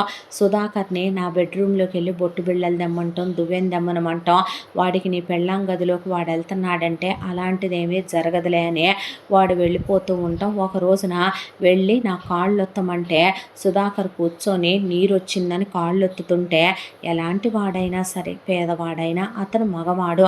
ఏంటి సుధాకర్ ఇదంతా అంటే, పర్లేదులేండి అమ్మాయి గారు, నేను మీ అన్నయ్య లాంటి అన్నారుగా అమ్మ, మీరు మీ కాళ్ళు ఒత్తితే ఏమైంది అమ్మాయి గారు, పుణ్యమేగా కడుపుతో ఉన్న ఆడదానికి చేస్తే అని ఒత్తుతూ ఉండగా, ఒత్తించుకో కడుపుతో ఉన్నావుగా అని ఫోటోలు వీడియోలు తీసుకొని, ఒకరోజు ఏం జరిగిందో తెలియదమ్మమ్మ. మీరు వచ్చే రోజున కరెక్ట్గా నేను అలా కాస్త టిఫిన్ తిన్నాను, మైకం కమ్మేసిందే, హాల్లోనే సోఫాలో పడిపోయాను. సుధాకర్ అప్పుడే టిఫిన్ తిని తూలుతూ వెళ్తూ అలా వెళ్ళటమే అతని ఇచ్చిన రూమ్లోకి వెళ్ళి అలా పడిపోయాడు. అక్కడ పడిపోయిన అతను ఎలా నా బెడ్రూమ్లోకి వచ్చాడో, ఎలా షర్టు లేదో, నా ఒంటి మీద పవిట లేకుండా అతన్ని నా మీద పడేసి నా లిప్స్టిక్ అతనే బుగ్గల నిండా పూసేసి, ఆ తర్వాత నన్ను ఒక దుప్పట్లో పెట్టి అతని కాలు నా మీద నా కాలు అతని మీద వేసి అతను నా పొట్ట మీద చేయి పెట్టేలా చేసి దుప్పటి కప్పి ఉంచారు. వీడు ఆఫీసు నుంచి రాగానే నానా రచ్చ రగడా చేసేసరికి మత్తుతో కళ్ళు బయర్లు కమ్మిపోతూ నేను సుధాకర్ అరుపులకి లేచేసరికి విచక్షణ జ్ఞానం మర్చిపోయి, మావయ్య నన్ను ఏ రోజైనా ఒక్క దెబ్బ కొట్టి పెంచారా అమ్మమ్మ మీరు, అలాంటిదే నన్ను పై మెట్ల మీద నుంచి కాళ్ళతో తన్నుకుంటూ కిందకి తీసుకొచ్చి జుట్టు పట్టుకొని గోడలకేసి కొట్టి ముక్కుల్లోంచి నోట్లోంచి రక్తం వచ్చిందాకా బెల్టులు తెగిపోయిందాకా కొట్టే సుధాకర్నైతే అక్కడ ఏదుంటే అది పెట్టి పేదవాడు దిక్కులేనివాడు అనే దాంతో చావగొట్టేశాడు మావయ్య వాడు అని ఆ అమ్మాయి వెక్కిళ్ళు పెట్టి ఏడ్చేసరికి ఆ అమ్మాయి అలా కళ్ళు తిరిగి పడిపోయింది. అలాగే తీసుకొని హాస్పిటల్కి తీసుకెళ్తే లోపల అమ్మాయికి సిజేరియన్ చేసి తీయాల్సి వస్తేమో బేబీనని, మేబీ నార్మల్ డెలివరీ అవ్వకపోవచ్చు అంటే నేను వస్తాను లోపలికని అలా వెళ్ళి తల దగ్గర నుంచొని, విశ్వ నువ్వు మామూలు డెలివరీ అవ్వాలి అని ఆ అమ్మాయికి ధైర్యం చెప్తుంటే నార్మల్ డెలివరీ అయిపోయి పాప పుట్టింది. ఆ తర్వాత పాపని ఆ అమ్మాయి దగ్గర నుంచి బయటకు వచ్చాక, ఏం ఆలోచిస్తున్నావయ్యా, వాడిని వదలనమ్మా, దాన్ని నేను కాళ్ళు కందిపోతాయేమోనని దాన్ని నా మెళ్ళ మీద ఎక్కించుకొని తిప్పానే, అలాంటి దాన్ని వాడు అంత దారుణంగా కొడితే ఎందుకు వదిలేస్తానని పెద్ద లాయర్ని పెట్టి కేసు ఫైల్ చేయించాడు విశ్వ. ఆ తర్వాత కోర్టుకు వచ్చి ఆ కడుపు నాకు రాలేదనే డ్రైవర్ సుధాకర్ని కూడా పిలిపిస్తే, ప్రమాణ పూర్తిగా చెప్తున్నానండి, వీళ్ళు చాలా తేడా మనుషులు, ఇలా అమ్మాయి గారిని నానా నరకాలు పెట్టారన్నాక విశ్వ పెట్టిన లాయరు పర్సనల్గా వీళ్ళ మీద ఎంక్వైరీ చేయమని పోలీసులకి పర్మిషన్ ఇవ్వమని కోర్టు దగ్గర పర్మిషన్ తీసుకుంటే, పోలీసులు ఇంట్లో ఉన్న పనమ్మాయిని పట్టుకొని తుక్కు కొడితే, ఆ రోజు అమ్మాయి గారికి డ్రైవర్కి మొత్తం ముందు కలిపారని, వాళ్ళిద్దరినీ ఒకే గదిలో వీళ్ళే పడుకోబెట్టారని నేను వీడియో తీసుకున్నానని, అది ఆ వీడియో ఇస్తే ఎందుకు చేశారు ఇలా అని పడేసి పోలీసులు కొంగేసి అడిగితే అది మాకు నచ్చలేదు అనేపాటికి జడ్జి కూడా అలా చూస్తే, అవునండి అది మాకు నచ్చలేదు, మాకు మనవరాళ్ళు ఉన్నారు, మా కోడళ్ళకి చెల్లెళ్ళు ఉన్నారు, మా స్థాయి హోదా అంతస్తు కులానికి తగిన వాళ్ళు, ఇది అసలు మాకు ఫస్ట్ నుంచి నచ్చలేదు, వీడు మోజుపడ్డాడనే చేసుకోమన్నాం, మోజు తీరిపోయింది, మగపిల్లాడు పుడితే తీసుకొని గెంటేద్దాం అనుకున్నాం, ఆడపిల్ల కాబట్టే అక్రమ సంబంధం అంటగట్టి గెంటేసాం అనేపాటికి వాళ్ళ ఫ్యామిలీ మొత్తానికి శిక్ష పడే, ఎందుకు ఇలా చేశారని సుధాకర్ అడిగేసరికి, మాకు నచ్చలేదు రాదే అనేసరికి సుధాకర్ ఐఎమ్ సారీ అనబోతే చెప్పు తీసుకొని తెగిందాకా కొట్టిందే భవానీ. కొట్టిన తర్వాత పాపకి వాడికి ఏ సంబంధం లేదని డిఎన్ఏలు కూడా చేయించి ప్రూవ్ చేసి నేనే తప్పు చేయలేదని, ఆ అమ్మాయి కళంకాన్ని తుడిచేసుకున్నాక నాకు విడాకులు కావాలని, పాపతో వాడికి ఏ సంబంధం ఉండటానికి వీలు లేదని ఆ అమ్మాయి లాయర్ చేత వాదించే క్లీన్ చిట్ తీసుకున్నాక, డబ్బున్న వాళ్లే కాబట్టి ఎలిమని 10 కోట్లు వచ్చి డివోర్స్ వచ్చే, పిల్లతో కూడా సంబంధ బాంధవ్యాలు తెంచి వాళ్ళ ఫ్యామిలీ మొత్తానికి జైలు శిక్ష పడిందే. ఆ తర్వాత భవానీ బయటకు వచ్చి వెళుతున్న సుధాకర్తో, అన్నా అంటే, అమ్మ చెప్పమ్మా అంటే, ఇది బతుకుందంటే భూమి మీదకి వచ్చిందంటే నువ్వు నేను కడుపుతో ఉన్నప్పుడు తెచ్చిపెట్టిన ఆకాయ పండే అన్న, నా వల్ల నువ్వే దెబ్బలు తిన్నావు, నిందలు మోసావు, నీ రుణం ఏ జన్మకి తీర్చుకోలేను, ఆ రోజు నా కడుపు మీద వాడు కాలుతో తొక్కి నన్ను చంపేయబోతుంటే, నా గొంతు మీద కాలేసి వాళ్ళు తొక్కి చంపేయబోతుంటే నువ్వు అడ్డం పడ్డావన్నా, నీ రుణం తీర్చుకోలేను అనే, ఈ డబ్బులు ఉంచన్నా అని ₹1,00,00,000 ఇచ్చింది భవానీ. వద్దమ్మా ఇంత మొత్తం అంటే పర్లేదు తీసుకో అని విశ్వ ఇచ్చిన తర్వాత అలా చేతులెత్తి దండం పెట్టి డ్రైవర్ వాళ్ళు వెళ్ళిపోయారు. ఆ తర్వాత భవానీని తీసుకొని ఇంటికి వచ్చాక, మావయ్యని పెళ్లి చేసుకోమ్మా అని లక్ష్మి అడిగితే, వద్దే మావయ్యని ఇప్పుడు నేను ఇలా చేసుకోలేనమ్మమ్మ, నువ్వు నన్ను ఇబ్బంది పెట్టకే, ఇప్పుడు నేను ఒక మొగుడికి పెళ్ళాన్ని, ఇదివరకు ఇలా పవిత్రంగా లేను, ఒక బిడ్డకి తల్లినే, నేను విడాకులు ఇచ్చిన ఒక ఆడదాన్నే, నన్ను ఇబ్బంది పెట్టొద్దే, మావయ్య జీవితం నా వల్ల నాశనమై ఊళ్ళో వాళ్ళందరూ దీని మేనమావ కాబట్టేగా చెడిపోయింది, దీన్ని చేసుకున్నాడనే, అలా ఒక బిడ్డ తల్లిని చేసుకున్నాడనే, మామయ్యకి ఏం తక్కువే నాలాంటి దాన్ని చేసుకోవటానికి అనేసరికి, పిచ్చి మాటలు మాట్లాడావంటే ఊడుకోను నేను, అసలు ఈ ఊళ్ళో నేను ఉండాలనుకుంటున్నానని ఎవరు చెప్పారే నీకు అని, ఉన్న ఆస్తి మొత్తం ఆల్రెడీ బేరం పెట్టానని అవన్నీ అమ్మేసే ఆ అమ్మాయిని, పాపని, లక్ష్మిని తీసుకొని చాలా దూరం ఎవరికీ తెలియనంత కొన్ని స్టేట్లే దాటి వెళ్ళిపోయాడు. ఒకవైపున విశ్వ వెళ్ళిపోయాక అక్కడ ఒక ఓన్ ల్యాండ్ తీసుకొని, ఆ ల్యాండ్లో సూపర్ మార్కెట్ ఒకవైపున, ఇల్లు ఒకవైపున కట్టించుకొని అలా ఖాళీగా ఉండొద్దనే, భవానీకి చిన్నప్పటి నుంచే బ్యూటీ పార్లర్ పెట్టుకోవాలనేది ఇంట్రెస్ట్, ఆ అమ్మాయిని బ్యూటీ ట్రైనింగ్లో చేర్చి బ్యూటీ పార్లర్ పెట్టించే, ఆ తర్వాత పాపని అమ్మ చూసుకుంటుందని, ఒకవైపున అలా భవానీ భర్త ద్వారా వచ్చిన ఎలిమని పాప పేరు మీద ఫిక్స్డ్లో వేసేసే, పాప భవిష్యత్తుకే ఉంటుందని తను పొలం అమ్మిన డబ్బులు మొత్తం భవానీ పేరు మీద వేస్తే, నా పేరు మీద ఎందుకు మావయ్య, ఇవన్నీ నీవి కాదా, ఎవరియే అనే, ఆ తర్వాత ఆ అమ్మాయి పేరు మీదే భవానీ సూపర్ మార్కెట్ అని పెట్టే ప్రేమంటే అప్పుడొకలా ఇప్పుడొకలా ఉండేది కాదే. నువ్వెప్పుడు అనేదానివి గుర్తుందా? అందమైన సినిమా లాంటి అందమైన కథ లాంటిది మన జీవితం. మన కథలో విలన్లు లేరు, అన్నీ సంతోషాలేనని. ఆ విలన్ మీ నాన్న అయ్యాడు.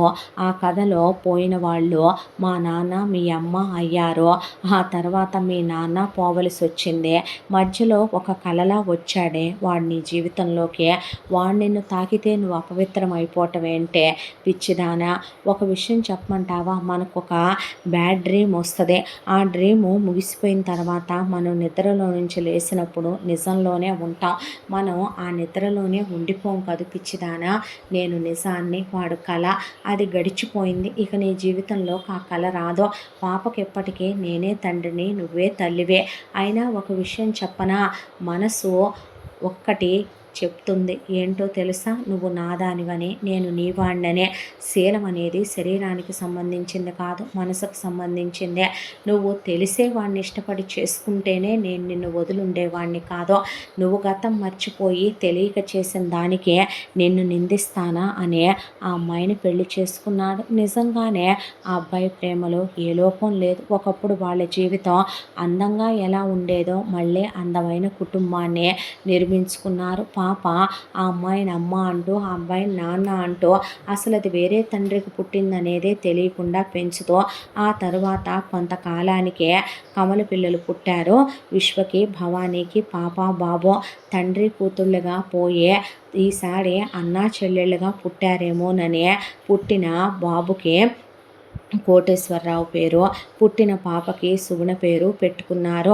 ఆ తర్వాత పిల్లలు ముగ్గురిని ఒకే దగ్గర అన్యోన్యంగా పెంచుతూ లక్ష్మి ఇంటి ముందే కాబట్టి పార్లరు, అలా కాసేపు కాలక్షేపానికి టైంపాస్కి వెళ్ళొస్తూ భవానీ, ఏదో సరదాగా కాసేపు సూపర్ మార్కెట్లో కూర్చొని విశ్వ ఆ అమ్మాయిని ప్రాణంలా ప్రేమిస్తూ గుండెల్లో పెట్టుకొని చూసుకుంటూ, పిల్లల్ని ఎంతో ప్రేమగా సమానంగా చూసుకుంటూ, తన మేనకోడల్ని తన భార్యని చేసుకునే ఈ కథలో మధ్యలో ఎన్ని రకాల ఎత్తుపల్లాలు వచ్చినా, సుడిగుండాలు వచ్చినా, చివరికి న్యాయంగా ధర్మంగా మనం కోరుకునే కోరిక విశ్వ ప్రేమే నిజం చేసే మళ్ళీ వాళ్ళిద్దరినీ దగ్గర చేసిందా అన్నంత అన్యోన్యంగా కలిసి మెలిసి ఉన్నారు ఈ జంట.